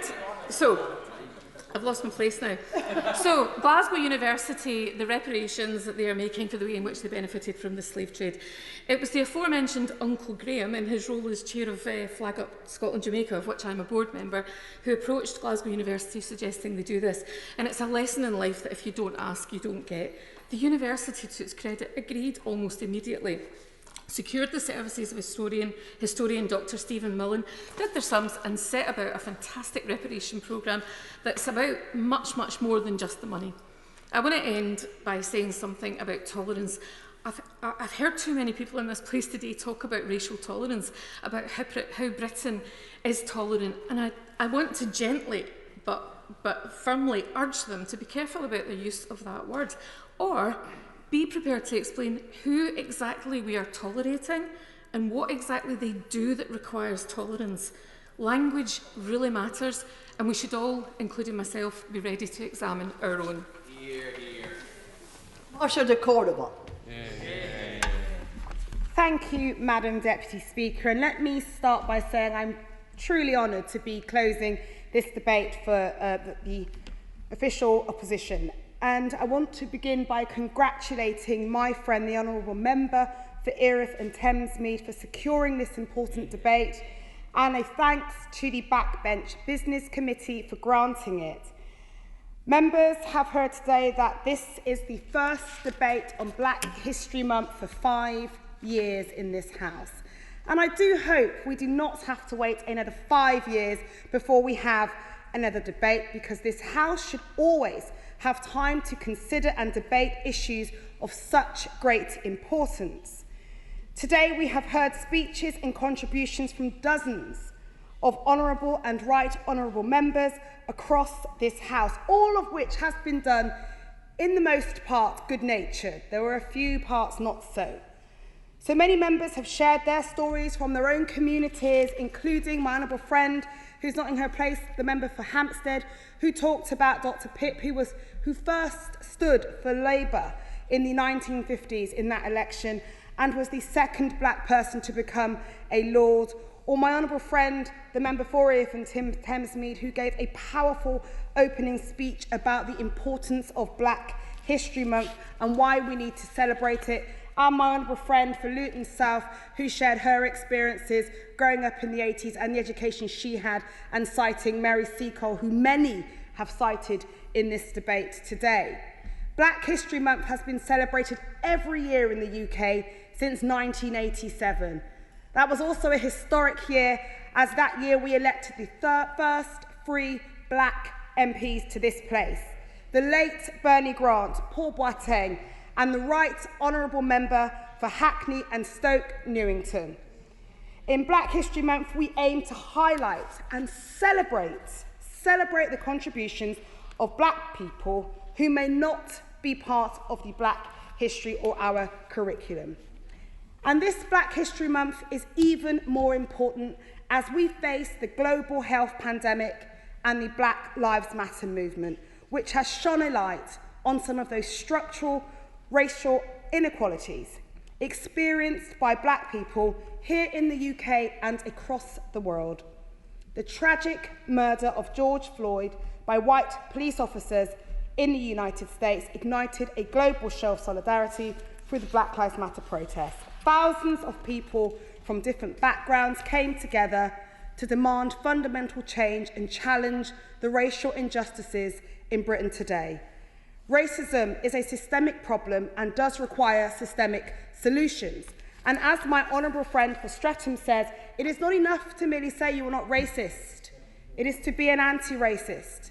And it starts with knowing our history, as so many honourable members have said across this House today, like my honourable friend from Leighton and Wanstead, who gave us such a great history of the Caribbean politics and sport in telling us all about the great Michael Manley, the Jamaican Prime Minister. And my honourable friend from, my right honourable friend, the member for Islington North, who cited the history of the transatlantic slave trade and the fight of those enslaved who fought for freedom.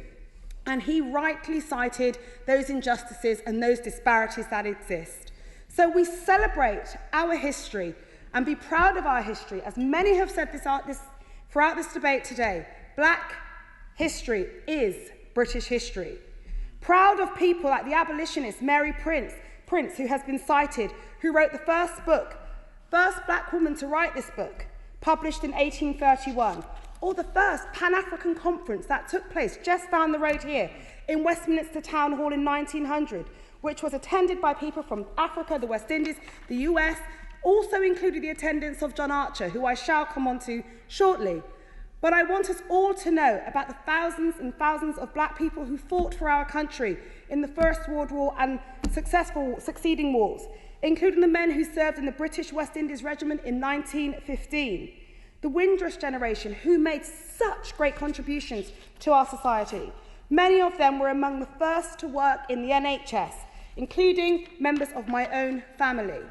And in the 1960s, we had Paul Stevenson, alongside Ray Hackett, Guy Bailey, and many others, that challenged the racism and discrimination and led the Bristol bus boycott, which lasted 4 months until the company backed down and overturned the colour bar. These are all part of our history, our British history. The boycott helped to influence the passing of the first Race Relations Act of 65, 68 and 76, all passed by a Labour government, of course. And we will never forget the tragic murder of Stephen Lawrence in 1993 and the institutional racism which surrounded the investigation and led to our friend Baroness Lawrence and her family's long fight for justice. Whether we know it or not, we are all affected by those that have gone before us. I myself am proud to stand on the shoulders of those who have gone before me, including some of those greats that represented Battersea, such as John Archer, who, when elected Mayor of Battersea in 1913, became the first Black Mayor of London and rightly cited that his election was a pivotal moment. And one of the first Asian MPs elected in Battersea again in 1922, Shapraji Saklakvala. I do stand on the shoulders of many greats. But we all need to know and to be able to talk about Britain's colonial past and structural racism that continues to exist. Whilst we know we have made progress, we still have some way to go. As cited by many this afternoon, Black workers with degrees still earn around 23% less than their white workers. We know that Black Caribbean children are still 3 times more likely to be excluded from school. And we also know that Black men are more than 9 times likely to be stopped and searched. And we know that many are still disproportionately dying in police custody. Acknowledging and understanding this matters. And that is why the Wendy Williams Windrush Lessons Learned Review itself made clear. The Windrush scandal was in part able to happen because of the public's poor understanding of Britain's colonial history, history of inward and outward migration, and history of Black Britons. So we need to learn, and we also need to ensure we create more justice. Justice for the thousands of people from the Windrush generation, many of whom lost their homes, their livelihoods, and in some cases, tragically, their lives. We need justice for the Black people whose deaths could have been avoided during this pandemic. And we need actions to address the hugely disproportionate impact that coronavirus is still having on our Black, Asian and minority ethnic communities right now. But this government has so far failed to implement many of the recommendations that Public Health England has made. The countless families who have lost loved ones and their communities should not have to wait any longer. And that is why Labour has called on the need for a race equality strategy that takes lessons from the COVID-19 virus pandemic and seeks to fundamentally change the systems and institutions where these structural racial inequalities exist. So today I will ask the Minister, and I call on the Minister, to say that she will urgently look to implement a race equality strategy. A strategy which includes fundamental reform to the national curriculum, as cited by so many honourable friends, including the members for Ilford North, Vauxhall, Streatham, Brent Central, Newcastle Central, Cynon Valley, Dulwich and West Norwood, Luton South, Coventry North West, Stockport and so many others, so that it includes an honest account of colonialism, the transatlantic slave trade. Will the Minister not just commit to a review to look into the curriculum? A strategy which addresses some of those racial disparities, like mentioned by my honourable member for Romsey and Southampton, and I will hold her select committee to account to ensure that we start to see the mandatory ethnicity pay gap reporting.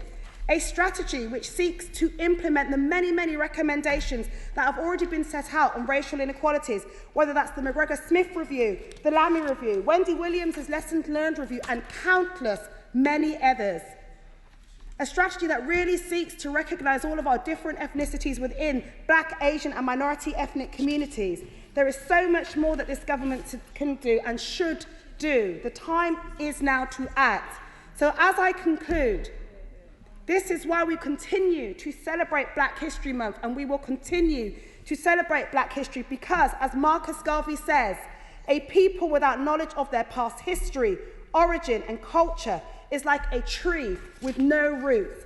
We all, each of us in this House, has a role to play, to stand for and demand that change. Black history is British history.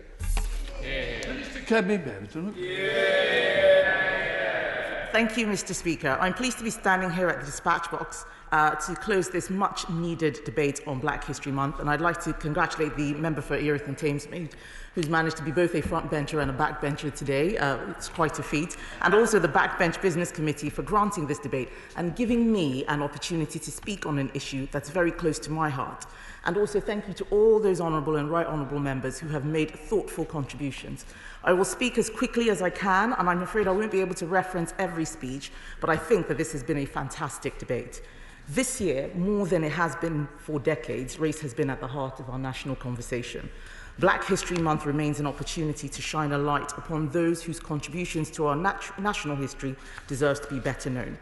This month, the government has taken the opportunity to celebrate the contribution of Black Britons who enrich our collective national life and form an inseparable part of our national history. Women like Yvonne Connolly, who in 1969 became the UK's first Black female head teacher. Throughout her 40-year career, she has inspired and mentored generations of educators. Mr. Speaker, the work of Ms. Connolly and her fellow heads is key in the topic we are debating. Education is the key to our mission as a government to level up and spread opportunity to everyone, whatever their background.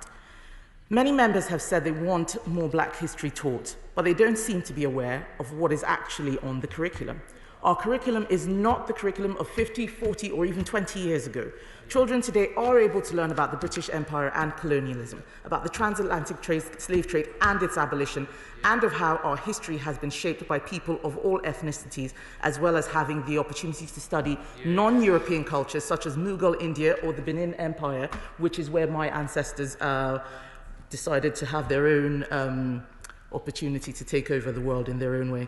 Pupils can currently study migration empires and the people in the AQA History GCSE, for example. The member for Ilford North is quite wrong to say that that's the only place that it can be learned. There are many other exam bodies that do offer this. But our curriculum does not need decolonising for the simple reason that it is not colonised.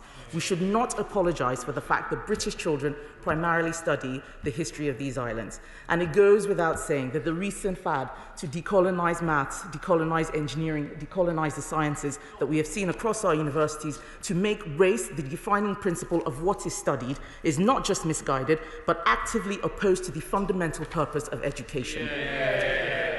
The curriculum, by its very nature, is limited. There are a finite number of hours to teach any subject, and what we haven't heard in this debate from those members who want more added to it on both sides of the House is what necessarily must be taken out. Perhaps we'll get to that on another day. Members such as the member for Islington North and many others have raised the Black Lives Matter movement. The member for Streatham raised the education guidance and believes that we're trying to stop children from becoming activists. I believe another member, apologies, I've forgotten who it was who mentioned it. However, what we are against is the teaching of contested political ideas as if they are accepted fact. We don't do this with communism, we don't do this with socialism, we don't do it with capitalism. And I want to speak about a dangerous trend in race relations that has come far too close to home to my life, and it is the promotion of critical race theory, an ideology that sees my blackness as victimhood and their whiteness as oppression. I want to be absolutely clear, this government stands unequivocally against critical race theory. Some schools have decided to openly support the anti-capitalist Black Lives Matter group, often fully aware that they have a statutory duty to be politically impartial. Black lives do matter, of course they do, but we know that the Black Lives Matter movement, capital BLM, is political. I know this because at the height of the protest, I saw white Black Lives, well, I've been told of white Black Lives Matter protesters calling, and I'm afraid I apologize for saying this word, calling a black armed police officer guarding Downing Street a pet nigger. That is why we do not endorse that movement on this side of the House. It is a political movement, and what would be nice would be for members on the opposite side to condemn many of the actions that we see this political movement instead of pretending that it is a completely wholesome anti-racist organization. There is a lot of pernicious stuff that is being pushed, and we stand against that. We do not want to see teachers teaching their white pupils about white privilege and inherited racial guilt. And let me be clear, any school which teaches these elements of critical race theory as fact, or which promotes partisan political views such as defunding the police without offering a balanced treatment of opposing views, is breaking the law. Members have mentioned the police. Our history is our own, it's not America's. Too often, those who campaign against racial inequality import wholesale a narrative and assumptions that have nothing to do with this country's history and have no place on these islands. Our police force is not their police force. Since its establishment by Robert Peel, our police have operated on the principle of policing by consent, and it gives me tremendous pride to still, in 2020, live in a nation where the vast majority of our police officers are unharmed. On the history of black people in Britain, again, our history of race is not America's history of race. Most black British people who have come to our shores were not brought here in chains, but came voluntarily, due to their connections to the UK and in search of a better life. I should know I am one of them. And we have our own joys and sorrows to tell.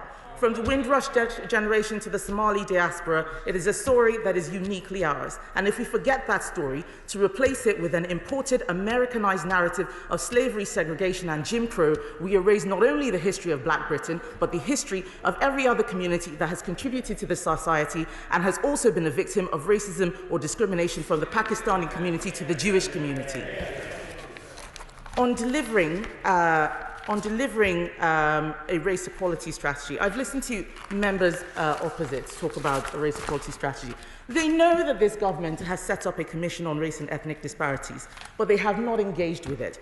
They don't want a race equality strategy. What they want is for the government to adopt their race equality strategy, and that's not what we're doing.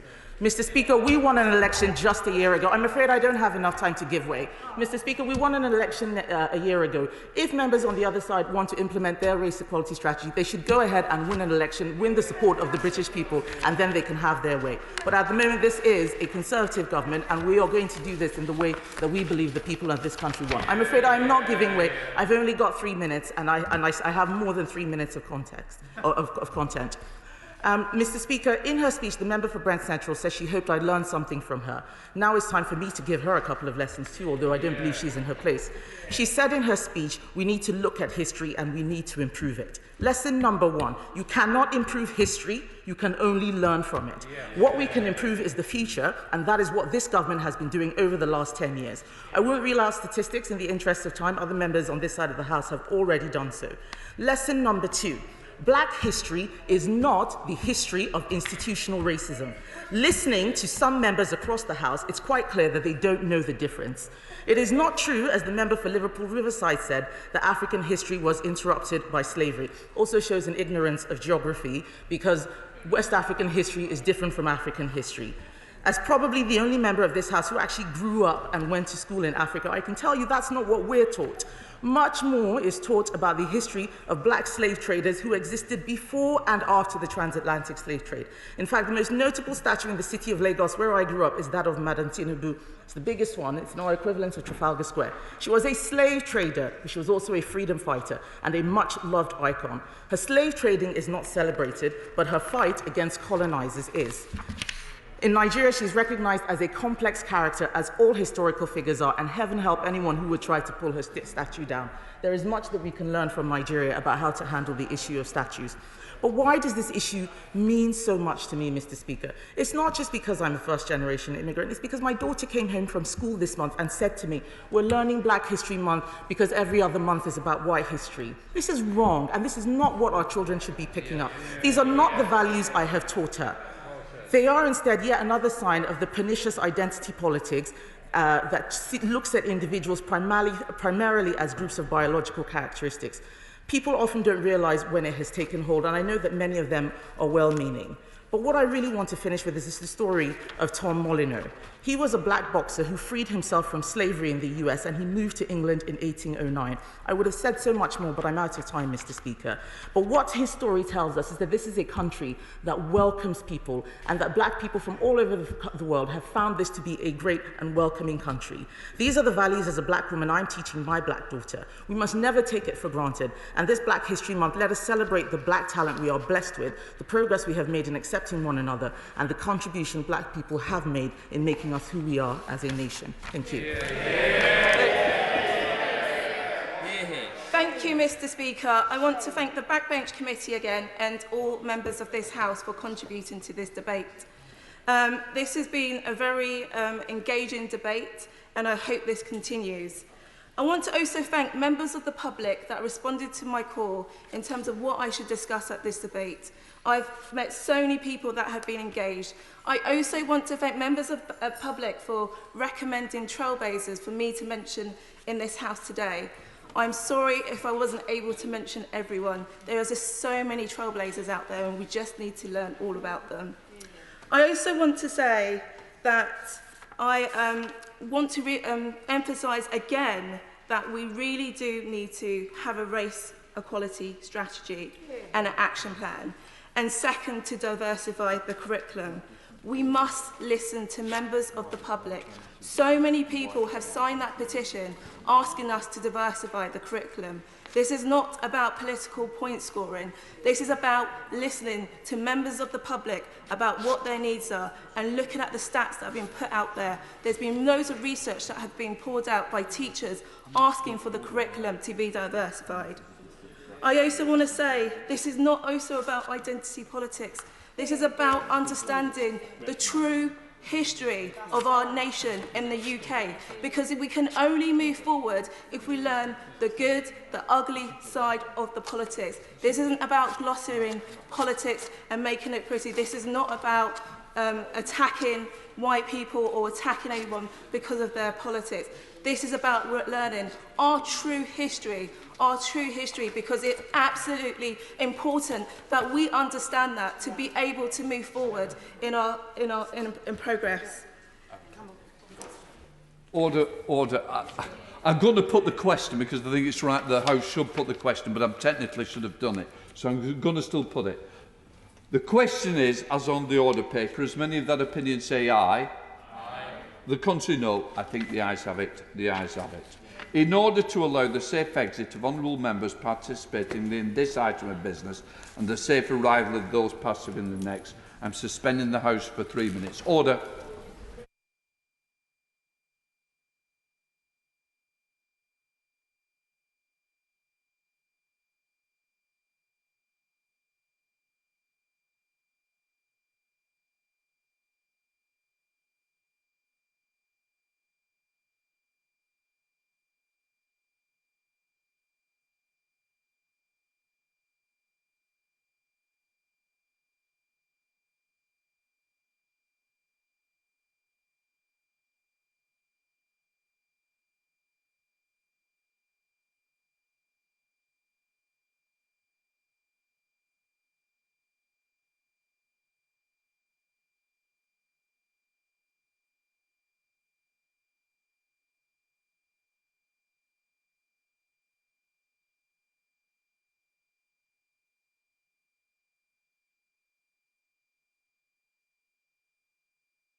Order, order.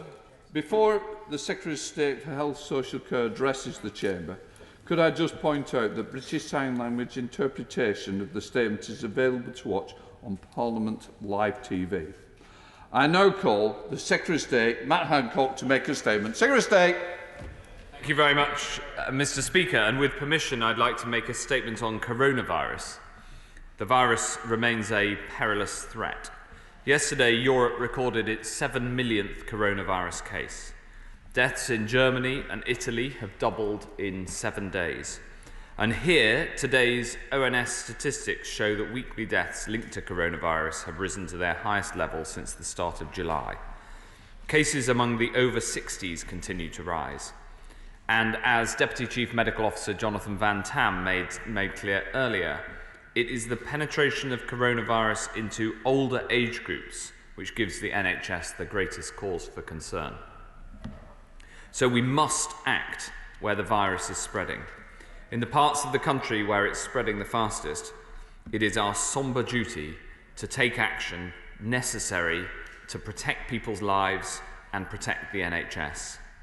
Mr. Speaker, coronavirus is not a short-term problem that can easily be fixed. It requires difficult decisions in these difficult times. Our goal is to get life back to as normal as possible, support the NHS, keep children at school, and shelter the economy as much as possible, and do this by suppressing the virus until a vaccine is available. It's been clear for some days now that further action is needed across parts of England. Last Monday, we were able to reach an agreement with the leadership of Liverpool City Region across party lines to take the action that's needed, with a package of financial support and cooperation. Yesterday, I announced to the House a similar agreement reached in Lancashire. In Lancashire, Liverpool and across the country, we continue to work closely with local leadership. Mr. Speaker, in Greater Manchester, there have been more coronavirus infections already in October than in July, August and September combined. The average daily hospital admissions in Greater Manchester are now higher than they were on the 26th of March.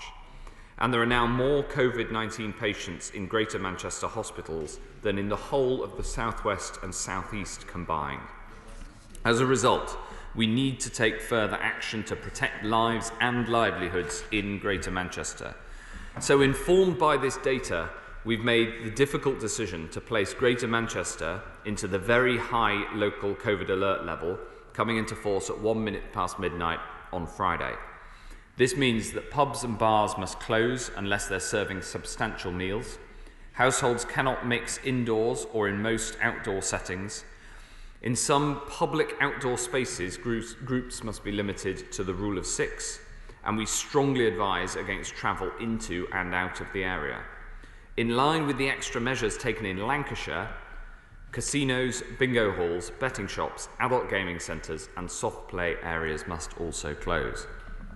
Now, I know that these restrictions are tough, and so we're putting in place a comprehensive package of support.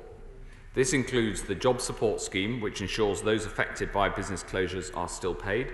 Once topped up with universal credit, those on low incomes will receive at least 70% of their normal income. 80%, I apologise, of their normal income. We've also made available up to £465 million to help local authorities implement and enforce restrictions.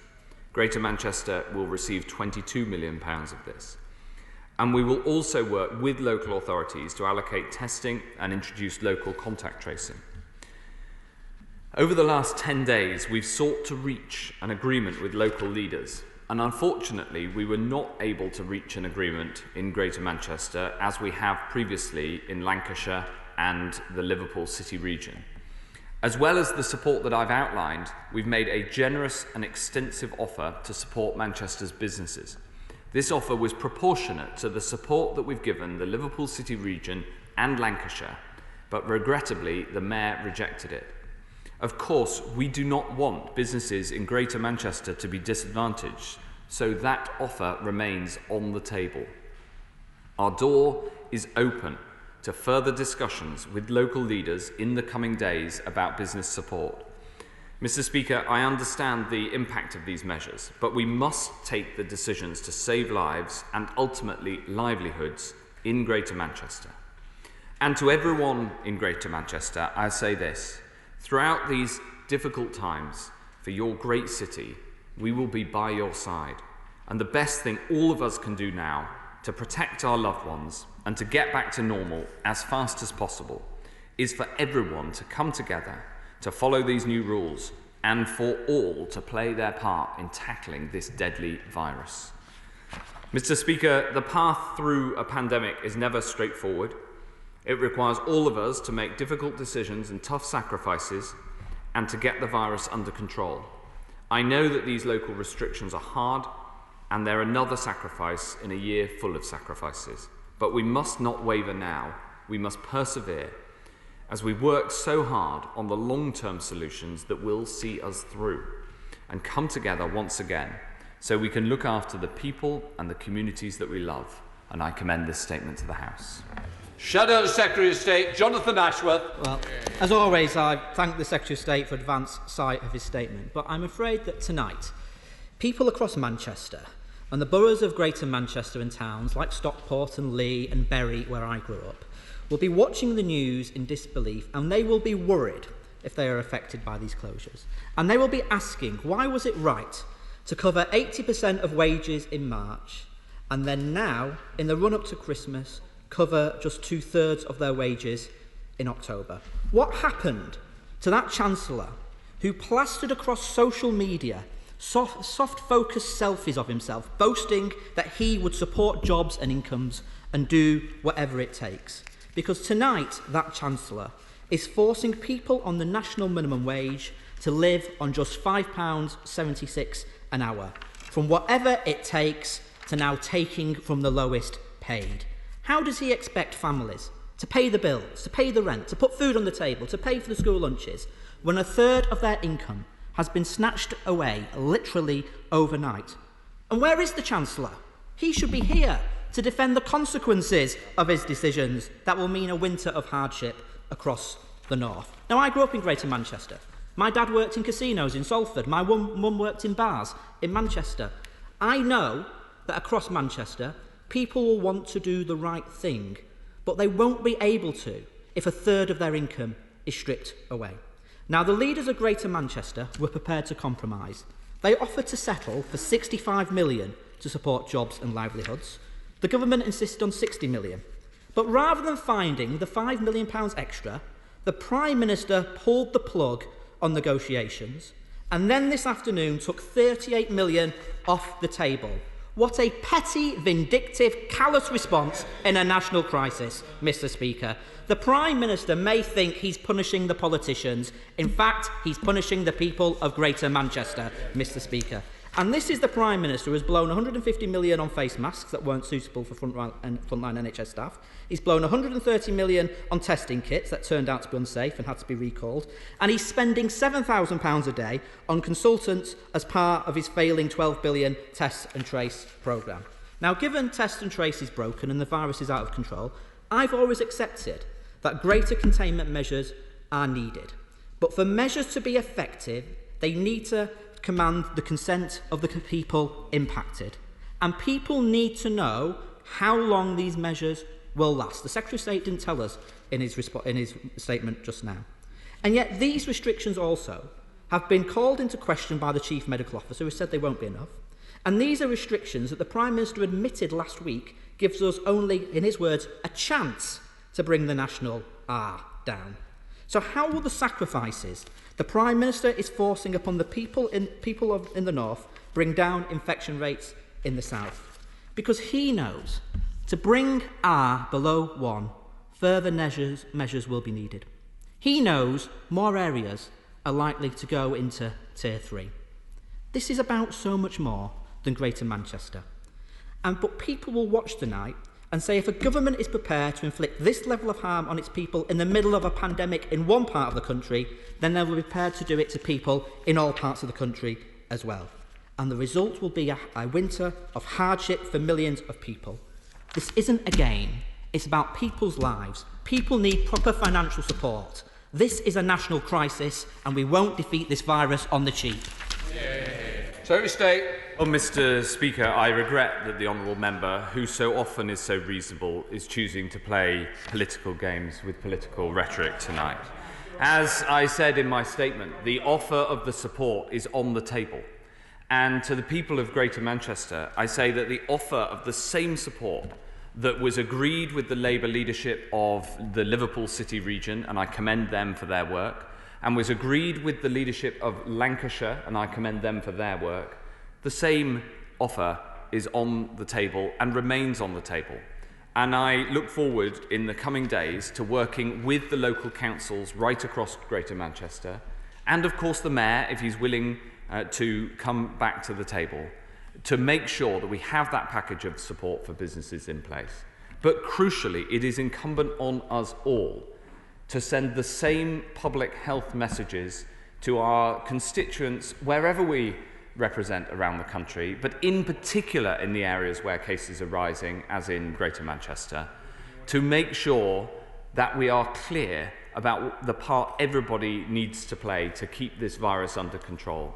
And it is that sort of public health messaging, rather than political games, that I think the public is looking for in these difficult times. Back to the House, Peter Bottomley. Mr. Speaker, I think it's fair to say the opposition leader has been moderate. He hasn't repeated his party leader's call for a national lockdown, and people in the areas where the virus has not jumped up very high will be grateful for that. My father's family came from Greater Manchester. Were they there now, I think they'd ask that the Mayor should actually make an agreement with the government, because public help and public health go together. And if it is a proportionate offer, we haven't heard the reason why it's inadequate in one place. If we want to have employment in the future, we need to have employers, and getting help to those who need to keep their businesses going, struggling to keep their businesses going, that help is going to be needed. Can I just make one point to my right honourable friend? Down in Worthing, we're not getting our test results back all the time very fast. It's important we do. So if, for example, a child may have symptoms, a father or mother may not be able to go to work as a teacher, and you end up by penalising all the children in a class. And I hope my right honourable friend will be able to say what's happening. Well, I strongly agree with my honourable friend, who puts it very clearly that the people of Greater Manchester would expect their local leaders to come to the table, and that offer remains there. It remains there for the support for local businesses, alongside the support for strengthening test and trace and strengthening enforcement in Greater Manchester. And I would urge all of the leaders of the 9 boroughs of Greater Manchester to pick up the phone and to work with us to make sure that we can deliver this. And of course that offer remains open for the Mayor if he wants to return to the table. On the point about the testing in Worthing, I will absolutely look into whether there was a specific problem. The test turnaround times have come down as the capacity has rapidly expanded, and I will make sure that I get back to my right honourable friend as soon as possible. Let's head to Scotland, the SNP spokesperson, Dr Philippa Whitford. Dr Whitford. Thank you very much, Mr Speaker. While there may be a small minority who do not think of those around them, the majority of people try to follow the advice to reduce the spread of COVID. We know the virus spreads where people are in close contact. This isn't just pubs and nightclubs, but includes those in overcrowded housing or those who are working in exposed jobs where working from home isn't an option, or those on 0 hours contracts where if they aren't working, they simply won't get paid. Does the Secretary of State not think it's a bit inappropriate for politicians with well-paid and secure jobs to suggest that rising COVID cases in certain areas are just due to some form of misbehaviour requiring tougher penalties? People want to do the right thing, whether due to restrictions or because they are infected themselves, but sometimes they feel they've no option but to continue going out of the house. While in general surveys, the vast majority of people say they would isolate if they caught COVID, a study from King's College London shows that less than 20% of those who actually develop symptoms go on to isolate. This was associated with financial hardship, social deprivation, having dependent children, and working in key jobs which can't be carried out from home? Why is the Chancellor not continuing the full furlough scheme when we are heading into a second wave and the hardest winter the NHS will ever have faced? There are still millions of people who've not received any support since March. Does the Secretary of State not recognise that for those on low wages and in insecure work, the choice between staying at home or feeding their family just doesn't feel like a choice at all? Mr. Speaker, I agree with the Honourable Lady that the majority of people try to follow the advice, and the vast majority of people want to do the right thing. And we introduced the £500 payment for those on low incomes precisely to support people to do that. We introduced it right across the UK, working with the Scottish Government. And there are signs that the uptake of that has allowed people to complete isolation when they need to in order to keep others safe. Yeah. Thank you, Mr. Speaker. My right honourable friend and his department has engaged with me and my Tees Valley colleagues a number of times in recent weeks, and I thank him for that. He is well aware of my deep reservations about further restrictions on my constituents' lives, liberties and livelihoods, particularly due to the mental health impact that these restrictions present. Can he confirm that while discussions are ongoing, there are no current plans to move Redcar and Cleveland into Tier 3 restrictions? And will he also commit to working with me, Redcar and Cleveland Council, my Tees Valley colleagues and the Tees Valley Mayor Ben Houchin on any future changes we make? Yes, we've been working very closely with the Tees Valley, and the need for the level 2 restrictions there was not something that we put into place lightly, but we followed the data, and we will continue to follow the data and take the action that's needed, but only the action that's needed, and engage absolutely with my honourable friend, the Mayor of the Tees Valley, who is rising above party politics to do the right thing for the Tees Valley. The point that I would make to him, though, in addition to the points that he made, is that the impact, for instance, on mental health is undoubtedly worse if the virus gets out of control, even though the measures that are taken are difficult ones. And the Royal College of Psychiatry has been very clear that the best thing for mental health is for us to keep the virus under control, even though, of course, we need to mitigate the consequences that do and do flow from the measures that we sometimes have to take. McFadden. Today marks a low point in the handling of this situation, where instead of uniting people behind its approach, the government has imposed its decision, leaving a bitter taste. And there are other decisions still to come, and other regions who are watching what has happened today, including my own in the West Midlands. So can the Secretary of State assure the House that as significant economic support is withdrawn at the end of this month, any decision on whether or not national restrictions are required will not be taken because it's cheaper and a means of avoiding adequate support for businesses and workers concerned? Because if that is the case, then the public health measures and the economic measures will be pulling in two different directions. Yeah. Yes, absolutely. And the extra support that we put into areas that go into Tier 3 is a reflection of the need to ensure that that support is there when action has to be taken for public health reasons in order to control the virus. I spoke to the Mayor of the West Midlands just before coming into this chamber, and we will work very closely together to make sure that we keep the virus under control in the West Midlands, where in a very large part the local leadership, again across party lines, has worked very closely together to do what is right for the people of the West Midlands. Today, Jonathan Van Tam, in answer to a question, said that a national lockdown right now would be inappropriate for places such as East Anglia. Does my right honourable friend therefore disagree with the position of the Labour Party and Ipswich Labour that now is the time to close down the entire hospitality sector in somewhere like Ipswich with low levels of COVID but which employs thousands of my constituents? Well, I don't think that we should... I do agree, of course, with what Professor Jonathan Van Tam said, and he is a very fine scientist. and a brilliant man. And I think that I think that nobody is looking right now for political differences, for politics sense. What people are looking for is people to come together and make the right decisions in the national interest or in the local interest, and to take these decisions as locally as possible to make sure that we support people as much as possible, take action where it is necessary, but make sure that we don't take action where it isn't necessary. Liz Twist. Thank you, Mr. Speaker. The Prime Minister earlier said he was still talking to the North East. Can I reiterate that in the North East we believe that we should remain in Tier 2 and are working hard to that end?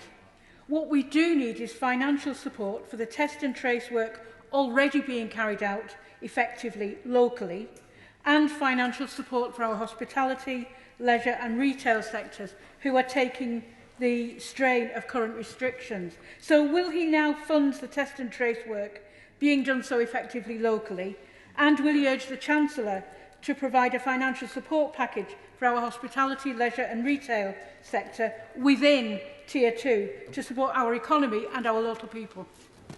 We are working very closely with the local leadership in the North East and with colleagues. It was very good to see the Honourable Lady on a Zoom call recently to discuss this. I think that it is important that we take the action if it is necessary, but there are early signs that the number of cases in the North East is starting to flatten.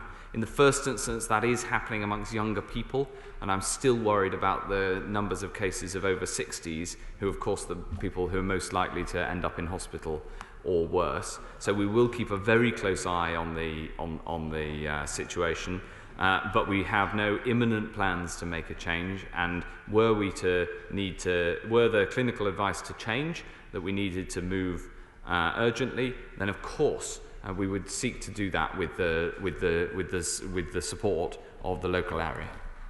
We now come to Sarah Brittley. Weeks, the number of COVID patients admitted to intensive care units in the hospitals in some parts of the country has increased sevenfold, and I agree with my right honourable friend that we must act now to control the spread of the virus. But can he assure me that the government is doing all that it can to keep cancer treatments, elective surgeries and other vital diagnostic services going? I absolutely can give my honourable friend that assurance, and I had a meeting on this with the NHS only this week. The good news is that the backlog from the initial lockdown has been reduced by 63% of the very long waiters for cancer treatment, those waiting over 104 days. We're working to keep that coming down. Of course, the best way we can make cancer treatment available to everyone, and the best thing in terms of cancer treatment is to keep the rate of coronavirus down.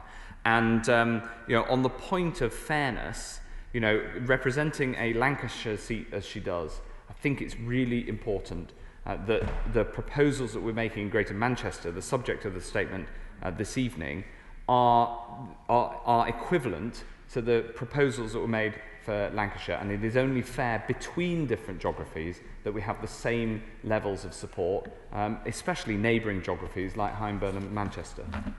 Michael.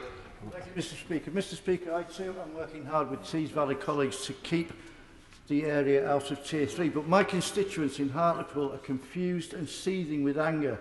They're concerned about moving to Tier 3 with all the health and economic impacts that will bring. We're not in Tier 3 yet, but if we get there, what exit strategy does he have for ending lockdown? In the short term, the best exit strategy for anywhere that does go into Tier 3, and I agree with him on his assessment that Hartlepool in Tier 2 at the moment, I hope we can keep it there, but we'll keep it under review. The best exit strategy for anywhere that wants to go into a lower tier is for everybody to follow those rules, respect social distancing, and try to get the case rate coming down.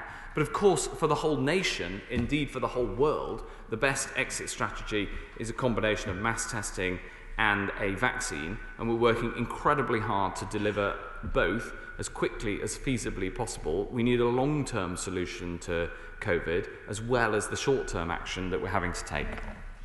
Thank you, Mr. Speaker. Greater Manchester has lived under harsh additional restrictions for 3 months. Can I put it to my right honourable friend, the lockdowns themselves cost lives as well as livelihoods, that they have a terrible toll on the mental health, particularly of the young. Does he accept that it is better to do these things if they must be done by consent? And in that regard, will he confirm that these measures will be brought to this House for approval, and that in any case they will end with a sunset after 28 days? Yes, I do. I do agree with him that these things are better done by consent. And in the parts of the country where the whole local area has supported the measures through getting the right messages out to people about their personal responsibility, you do tend to get a better response and see the case rate starting to come down. It's one of the many reasons why we worked so hard to try to get an agreement across Greater Manchester, and one of the reasons why I regret that we haven't been able to, although, as I say, that our door remains open. On the point about consent, of course these measures will be brought to the House, and they sunset after 28 days, and we keep them under review because we wouldn't want to keep these measures in place a moment longer than they're needed. Jardine. Mr. Speaker, Secretary of State, none of us doubts the grave threat to public health and the difficulty in dealing with it. But there is also now a widespread real threat of poverty. So whether the 60 million is on the table or off the table is actually immaterial. It's not what the elected representatives of Greater Manchester said they need. So does the Secretary of State appreciate, does his government appreciate that the people of Greater Manchester tonight feel that they have been abandoned by this government, and that my constituents in Edinburgh West and people up and down this country will be wondering if they will be abandoned next? No, on the contrary, we're putting extra support into Greater Manchester, and we are willing to continue with the support, or akin to the support that we agreed with the leadership of Liverpool City Region and with Lancashire's, my honourable friend who's now gone from the chamber, was setting out. This unprecedented level of support across the whole of this pandemic has only been possible because of the UK acting together and working together. I hope that we can continue to work with her and her party to make sure that we get through this as best we possibly can, suppressing the virus and supporting jobs in the NHS. Redwood.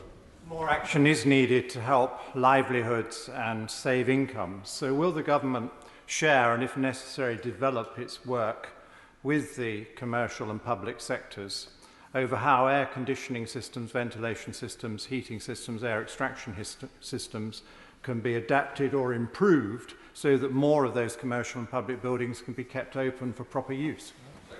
Yes, absolutely. I think it's an incredibly important strand of the work. It's being led by the business department, but I keep a close eye on it and, in fact, had an update on it this week, which I'd be very happy to discuss with my right honourable friend. Speaker, and I thank the Minister, the Secretary of State, for all that he's doing. There's many underlying conditions, health conditions. One of those is respiratory illnesses. I declare an interest, Mr. Speaker, as the chair of the APPG in respiratory health. And given that respiratory illnesses are one of the leading cause of deaths in the UK, and that includes COVID-19, of course, what reassurances can the Secretary of State offer me and those people who suffer from it, that referrals for severe asthma, COPD and other respiratory illnesses will not be forgotten and will be maintained, and that and avoid further unnecessary deaths?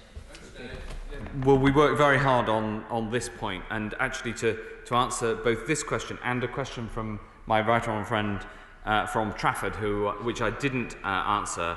Of course we take into account the health impacts, the overall health impacts, both of COVID, direct COVID deaths, the impact of COVID on our hospitals, meaning that it's harder sometimes to treat other illnesses, although that is now much better than it was in the first wave, and the NHS is very much open, and also the impact of measures on other conditions. The best way through this from a health point of view, taking all these things into account, is undoubtedly to keep the virus down, but also to try to make sure that the NHS right across all 4 nations of the UK is open for all other conditions, and that if you are asked to go to hospital, then it is the safest place for you to go. Mr. Speaker, I understand talks are currently ongoing about South Yorkshire, which includes Rother Valley, going to stricter lockdown.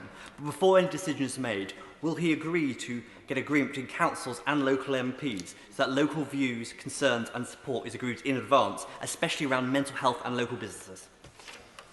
Yes, I'd be very happy to agree with my honourable friend. In fact, we were discussing this on Sunday morning on the challenges in South Yorkshire, where the cases are going up fast. Action does need to be taken, and talks are ongoing in a highly collegiate and constructive way. I pay tribute to the way that my honourable friend stands up for his constituents in the Rother Valley and makes the case directly to ministers day after day about what's best for the area and represents them so clearly. Let's head to Wales with Geraint Davies. Geraint Davies. Thank you, Mr. Speaker. Mr. Speaker, in lockdown, people need the financial support to do the right thing, to stop the virus and stay at home. So in Wales, where we're in national lockdown, the Labour government has provided £300 million. That's £100 per person to help them stay at home to beat the virus. But in Manchester, the Prime Minister has provided £22 million. That's £8 per person instead of £100 per person in Wales. How can this be right? And will he and the Chancellor ensure that wherever you live across the United Kingdom, people have enough money to stay at home to beat the virus without inflicting massive poverty?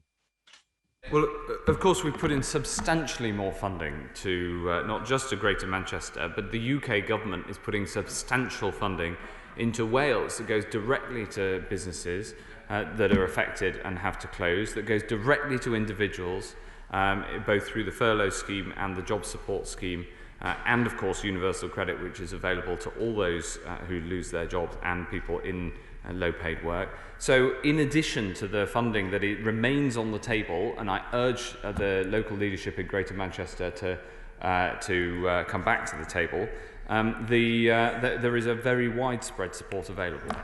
Andy Carter. Thank you very much, Mr. Speaker. Warrington finds itself as a Tier 2 island in the northwest now, between Manchester and Liverpool. Our infection rate remains stubbornly high, though, and admissions to Warrington Hospital have now exceeded the peak of the first wave in April. Does my right honourable friend agree with me that any further measures for Warrington should protect the NHS, should save lives, but also support local livelihoods and the economy? Yes, I absolutely agree with the approach my honourable friends set out. I am worried about the number of cases in Warrington. I'm worried about the impact on Warrington Hospital, which is an excellent hospital. Of course, Warrington isn't an island because Cheshire as a whole has seen case rates rise. So it is an area that we're worried about, and we're working with the local leadership to make sure that we take the appropriate measures and put in place the support that's needed. Let's head up to Manchester with Afzal Khan. Afzal Khan. Thank you, Mr. Speaker. It is impossible to describe today's events without using unparliamentary language. But out of deference to you, I will settle for a complete shambles. Today, this government made a choice not to protect the poorest people in Greater Manchester through the punishing reality of the winter to come. Does the Secretary of State really believe that we will get through this pandemic by subjecting communities to punishing financial negotiations? Does the government truly value pennies more than lives? The governments are playing poker with the people's jobs, their homes, and their lives. So can the Secretary of State tell me, is he proud to be a member of this government?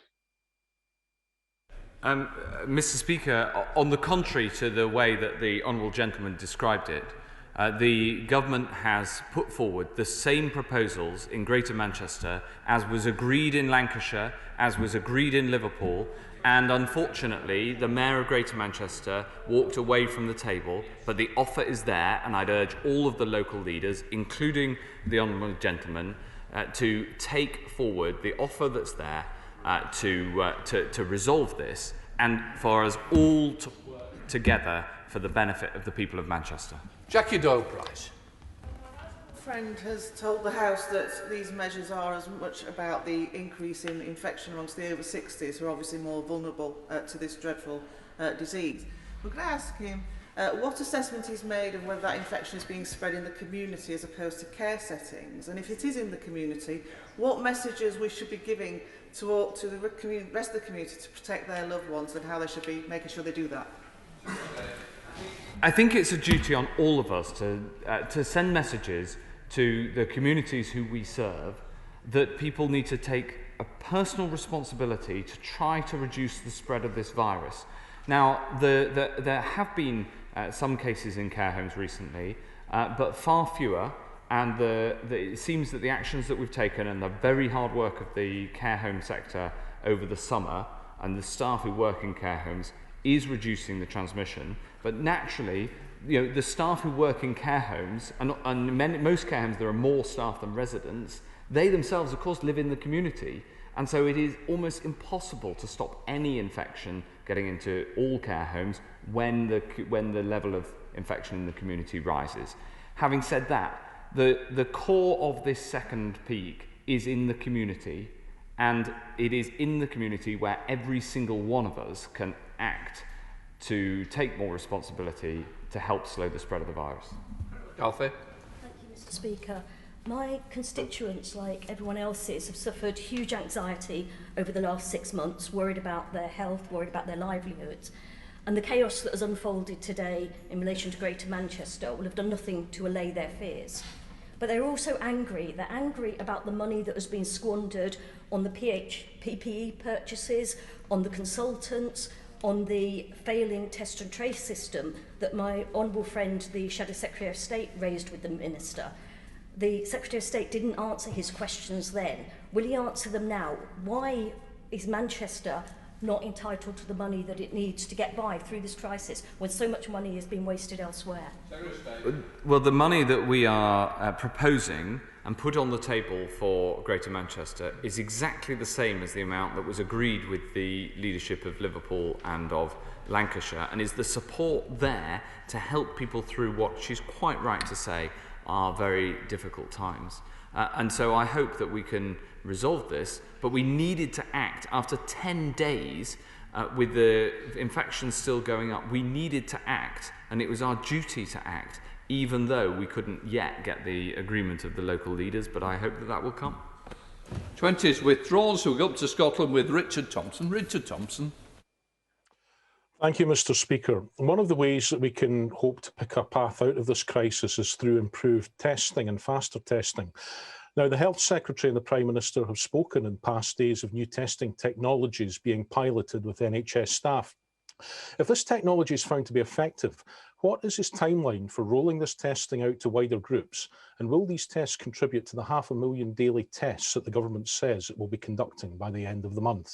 The answer is, Mr. Speaker, yes, and yes, they'll be there to benefit everybody across the whole United Kingdom. Mary Robinson. Mr. Speaker, and I was hugely disappointed that the Mayor of Greater Manchester has failed to reach an agreement with the government, thus compounding the uncertainty facing my Cheadle constituents. We need to find a way forward. My right honourable friend will know that I've consistently advocated on behalf of Stockport Council and for my constituents in Cheadle, referring to testing and tracing and COVID compliance in the hospitality sector, and pressed for a borough-by-borough approach that reflects our lower case rate. I've tonight written to the leader of Stockport Council, urging her to act on behalf of my Cheadle constituents and work with the government to negotiate a local authority-specific financial package which supports and protects Cheadle residents and businesses. As we consider the next steps, will the Minister continue to work with me and our local leaders to secure a fair deal for our area? Mr. Speaker, the Honourable Lady puts the case very clearly, and she's right. We don't want businesses in Stockport to be disadvantaged, and so an offer proportionate to the support that we put into Liverpool and Lancashire is on the table, and I will take away her proposal and talk to my right honourable friend, the Community Secretary, who's engaged in these talks right now, and her suggestion of a borough-by-borough approach, we remain open to a GM-wide approach, but so far we haven't been able to get the agreement of the Mayor to the support that is there on the table for the businesses of Greater Manchester. Kevin Jones.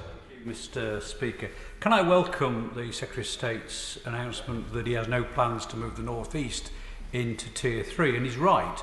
In County Durham, COVID numbers are plateauing, especially if you take out of the students. But could he address the point raised by my honourable friend, the member for Blaydon? When will he give the extra resources to local directors of public health to do local test and tracing? And can I also ask him, when will local directors of public health get the timely information from national test and tracing, so that in those cases they can actually chase them up? Because at the moment they're getting them up to 48 hours after the case. The questions were so good, Mr. Speaker. I was enthusiastic to answer them as quickly as possible. I'm a fan of fast turnaround times, and I hope that I can ensure that they get turned around. The data gets turned around even more quickly in County Durham. We clearly, when it comes to the case rate, yes, there have been good signs. I am still worried about the case rate amongst the over 60s, and the discussions with local leaders continue, but I absolutely take his points on board. With 24 withdrawn, so we're straight across to Derek Twig. Thank you, Mr. Speaker. In view of the Secretary of State is in favour of fast turnaround times, can I ask him this?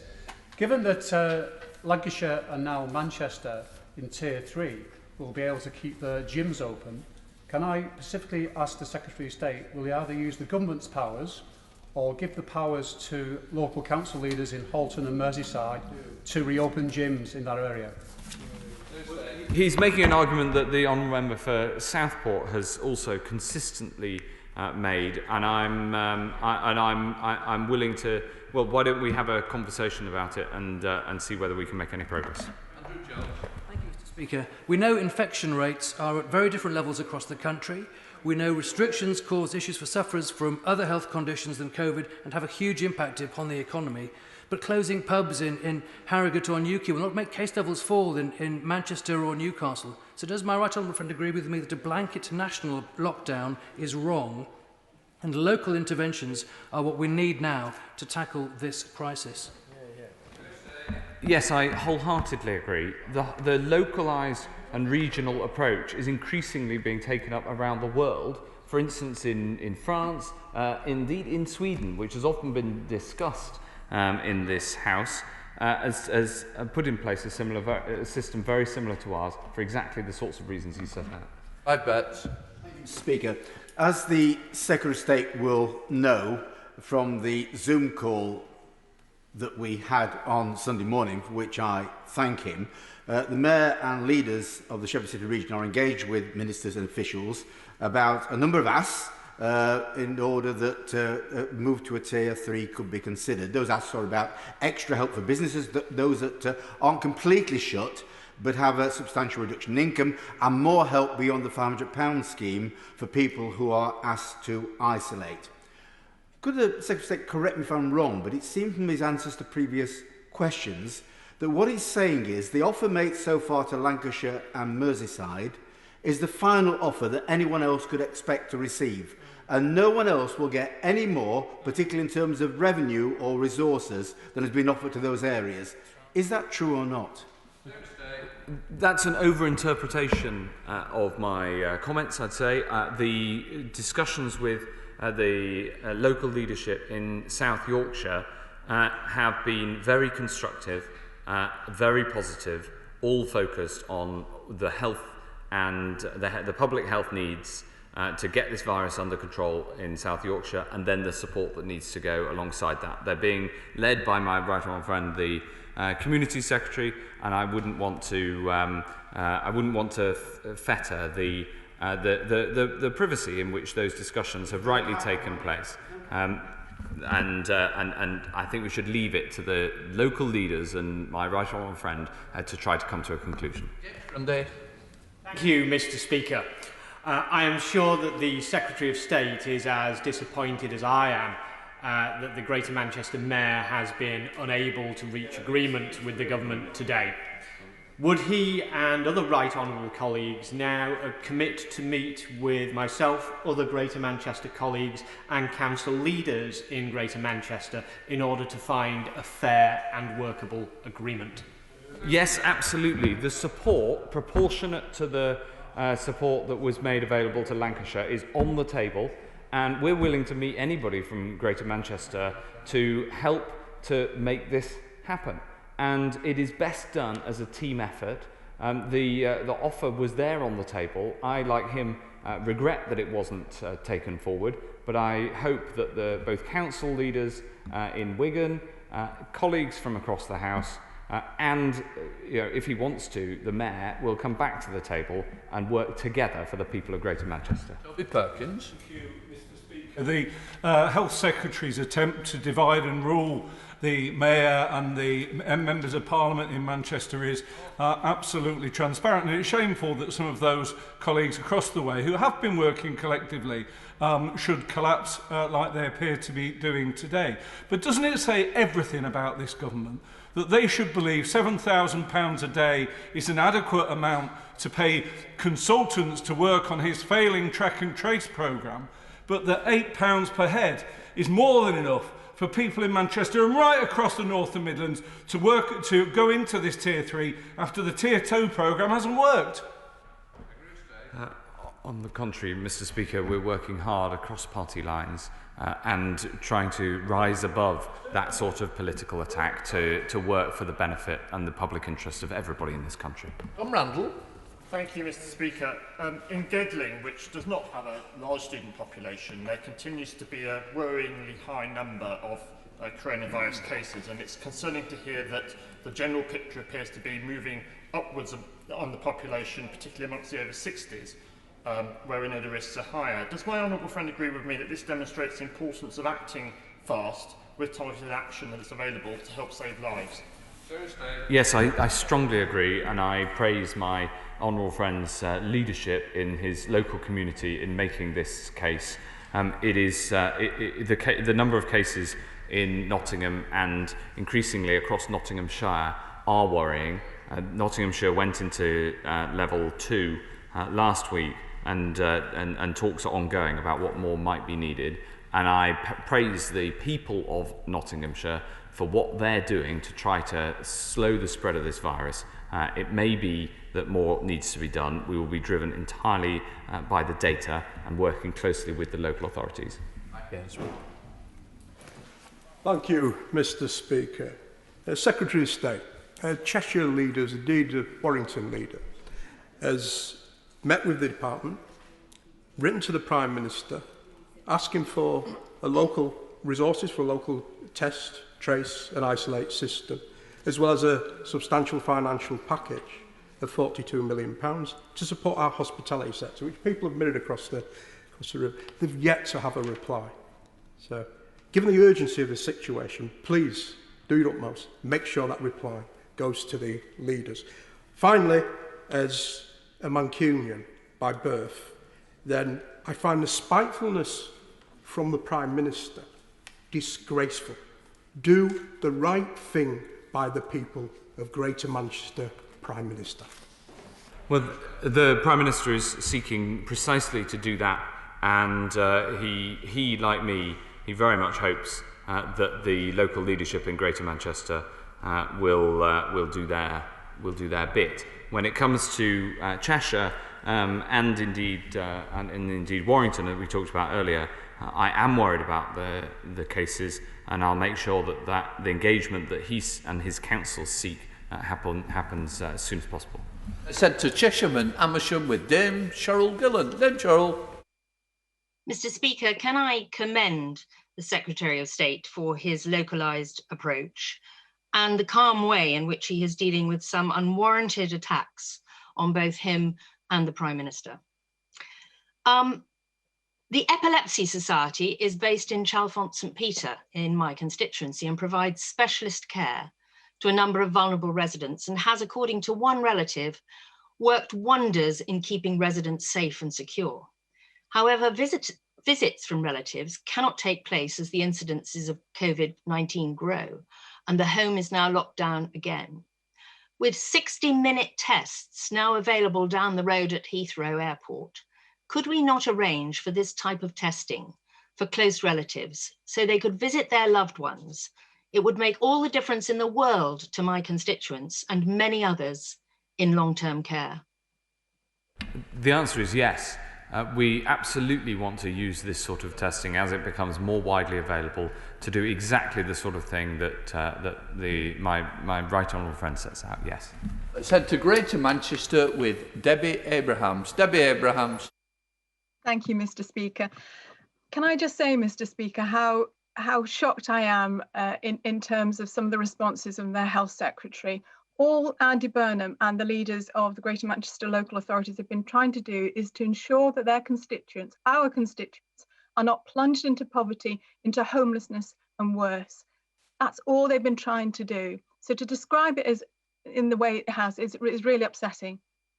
But Mr. Speaker, international evidence shows that key requirements for local lockdowns to work are firstly, that you have a competent test, trace and isolate system. Secondly, that businesses and workers are supported by a financial package equivalent to existing incomes. And finally, that national government supports local leaders. So, Mr. Speaker, the government has failed to deliver any of those. So are they following the evidence or not? We're working incredibly hard to support the action that's needed to suppress this virus whilst protecting the NHS and schools and supporting the economy as much as is possible. When it comes to the work in Greater Manchester, absolutely that is our goal, that is the work that we're doing, and I really hope that given that this that the support proportionate to that support already agreed in Lancashire and Liverpool is on the table, I hope that local leaders will work with us. Desmond Swain. What estimate has he made of the number of excess deaths above the long-term average in each of the last few weeks? Well, we have thankfully seen that the number of excess deaths is around at the level of the long-term average. I want to keep it that way, and that's why we're taking the action that we are, so that this doesn't get out of hand like we saw in the first peak. Thank you, Mr. Speaker. There's a pattern here, isn't there? Whenever the government can't agree a deal, it's always somebody else's fault. In this case, Andy Burnham's fault for simply standing up for what Greater Manchester needs, not what we want, what we need. Now, maybe I'm also over-interpreting the Secretary of State's comments, but in his answer to my honourable friend from Sheffield South East, he suggested there might be different offers for different areas. Now, Greater Manchester was asking for a carefully costed package to meet our needs and our requirements. Why can't the government just give Greater Manchester what we need? Well, the offer that was made to Greater Manchester was proportionate to the support that we've already given to and agreed with the local leadership in Liverpool and in Lancashire, and I regret that the Mayor rejected it. But we want to support businesses across Greater Manchester, and so we are open to further discussions with local leaders, including with the council leaders, as my honourable friend suggested, about business support, and I hope that we can make some progress. 36 withdrawn, so we'll go up to Kingston upon Hull with Dame Dinah Johnson. Dinah. Thank you, Mr. Speaker. Andy Burnham has said that on COVID-19 we need to carry the people with us, not crush their spirit. So does the Health Secretary think that he has carried the people of the North with the government as they watch bully boy tactics and punishment beatings being used against the legitimate concerns of local leaders from all parties to try and protect the livelihoods of the poorest and local businesses in Greater Manchester? And how does this bode for other areas such as the Humber, which may well need more help as they move into higher tiers? Areas like South Yorkshire, like West Yorkshire, like the North East, like Nottinghamshire, that we're already in discussions with. Those discussions right across the board are constructive, are positive, and are focused entirely on the well-being of the people locally. And I hope that I hope that in Hull cases stay relatively low and we don't have to go into a higher tier. There are no plans to do so at the moment, and I urge the people of Hull to keep following the rules and keep the coronavirus down in Hull. But what I would say is that in every other part of the country, we've had highly constructive talks that haven't involved this sort of party political point scoring, and I would urge that approach from everybody. Anthony Brown. Thank you, Mr. Speaker. In my constituency of South Cambridgeshire, the latest figures show an infection rate of just 54 per 100,000, about half the national average and 1/10 the rate in Liverpool. So I think it's absolutely right the government isn't following a national lockdown, but is instead following the regional, local approach. But in those areas that do need to go to Tier 3, it's absolutely right the government gives additional financial support, but it's also right, surely, that the government treats them fairly and equally, and the government couldn't give greater support to one area, Greater Manchester, than to Liverpool or Lancashire, because then those local leaders that are refusing to take the action necessary to lock down the virus will be given greater financial rewards than those leaders that are taking the steps necessary. This point about fairness is really important. Imagine how it would feel to be running a business or being somebody who lives in Liverpool when an agreement has been struck across party lines for the support that comes with the measures that are necessary. If then after a very public disagreement, instead of the constructive work that we really hope on this side to achieve, if there as a result was a deal that was not proportionate and fair. Fairness is absolutely at the heart of what we're trying to achieve here, and that is why it is of course right that we have the extra offer of support continues to be on the table. We want to strike a fair deal, but we have to take these measures to keep people safe. And in fairness, Secretary of State, if you could address me, will be also helpful. Not just your back. That's great. Naz Shah. Thank you, Mr. Speaker. In his statement, the Secretary of State has said to the people of Manchester, we will be by your side, and that his response requires for all of us to make tough sacrifice. I put it to him that that's not entirely true, is it? Because it's constituencies like mine of Bradford West that are making the real tough sacrifices with facing restrictions for nearly 3 months because of his and his government failings. Just so we are aware, will this government try to play poker with the people of Bradford and their financial support like it did with Manchester before putting it into the highest tier? Very closely with Bradford, with the council in Bradford, and of course I'm very happy to talk to her about what might be necessary. It has been very difficult for Bradford these past few months. I absolutely appreciate that. Bradford has been, and certainly the city of Bradford that she represents, has been in measures for a long time and had extra restrictions. And I hope that we can bring the number of cases down so that we can release some of those restrictions, and that's best done working together. Thank you, Mr. Speaker. I welcome the setting up of a second local national testing centre locally in Fenton Manor in my constituency. And I thank the City Council and health professionals for the work that they've been doing locally. Would my right honourable friend continue to support this excellent work and continue to grow the testing capacity? Yes, 100%. I think my honourable friend makes a very good point that the extra testing capacity that we're seeing across the country doesn't happen by magic. It happens by the hard work of his constituents and others who are playing their part in the testing regime, Mr. Speaker. Let's head up to Manchester with Barbara Keeley. Barbara Keeley. Thank you, Mr. Speaker. Well, the Secretary of State talks about fairness, but we've today found out that Greater Manchester is effectively getting 1/3 of the level of financial support that the government gave to Lancashire. And I say to the Secretary of State, it's a failure that his government cannot negotiate a decent package of support with our Greater Manchester Mayor.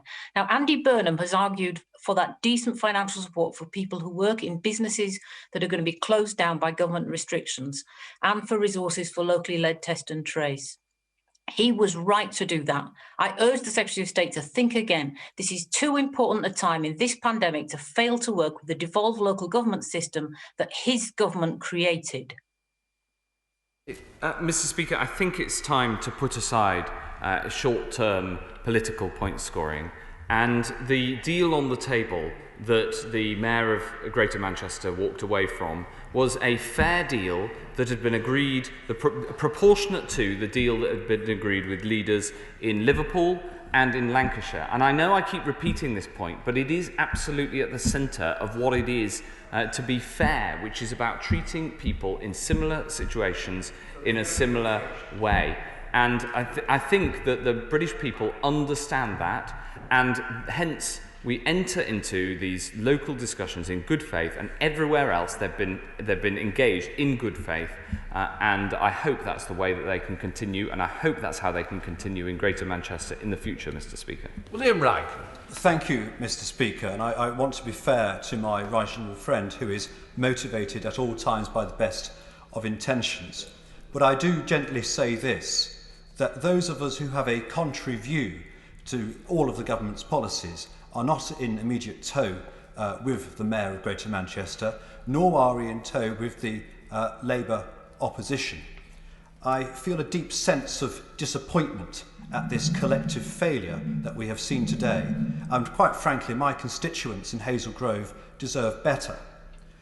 And I shall resist the urge to lose my temper, Mr. Speaker, because these exchanges, tempting though it may be, these exchanges deserve a greater elevation of tone.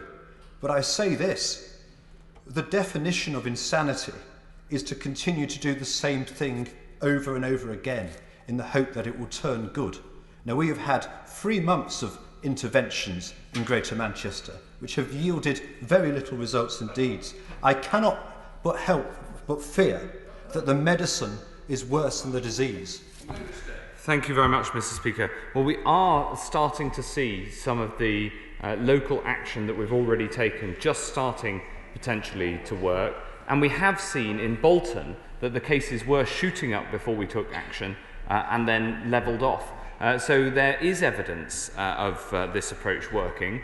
And I look forward to working with my honourable friend and working with him to make sure we can get out of these measures, which I appreciate he's unenthusiastic about, as soon as possible. We're heading up to Manchester for our final question with Lucy Powell. Lucy Powell. Thank you for squeezing me in, Mr. Speaker.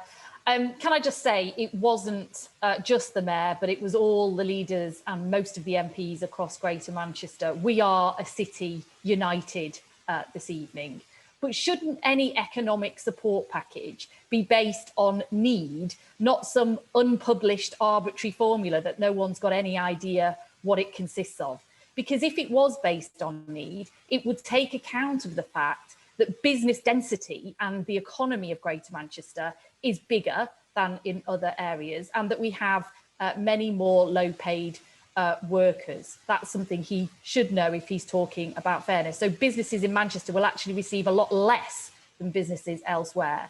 And can I tell him tonight that his government has really misjudged the mood up here, and any less than is needed coming immediately to Greater Manchester for these new restrictions would rightly be seen as spiteful and political and nothing whatsoever to do with public health.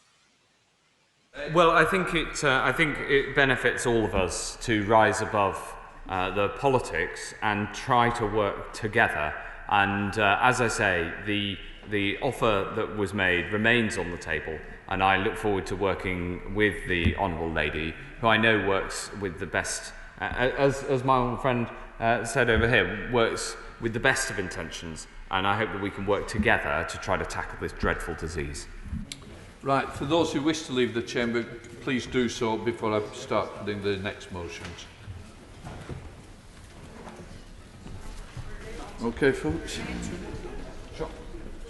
Yeah.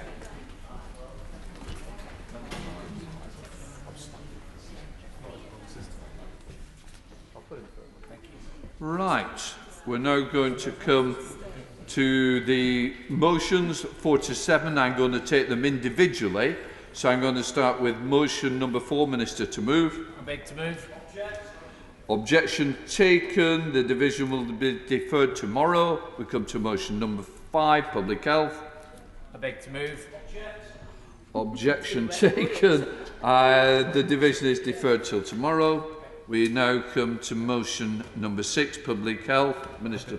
I beg to move. Objection taken. The division is deferred until tomorrow. We come to 7, Community Infrastructure Law. I beg to move. Object. Objection taken, and objection taken. The division is deferred till tomorrow. We now come to motion number 9 on the General Synod Remote Readings Temporary Standing Orders measure. Andrew Salou to move. I beg to move. Oh, well, we managed to get one through. Well done. Congratulations. Accepted. We now come to the presentation of petitions, and I start with Patrick Grady. Thank you, Mr. Speaker. Since 2015, at least once every year to 18 months, a bank is closed in Glasgow North. And although this closure in today's petition is just over the boundary in the constituency of my honourable friend from Glasgow North West, it serves a wide area across Partick, the West End and beyond. And its closure is just another nail in the coffin of high streets and community shopping and services. It's another example of banks making claims about footfall and usage that simply don't seem to match the experience of anyone who actually visits or uses the branch. Banks of all brands must do better. We need imagination and commitment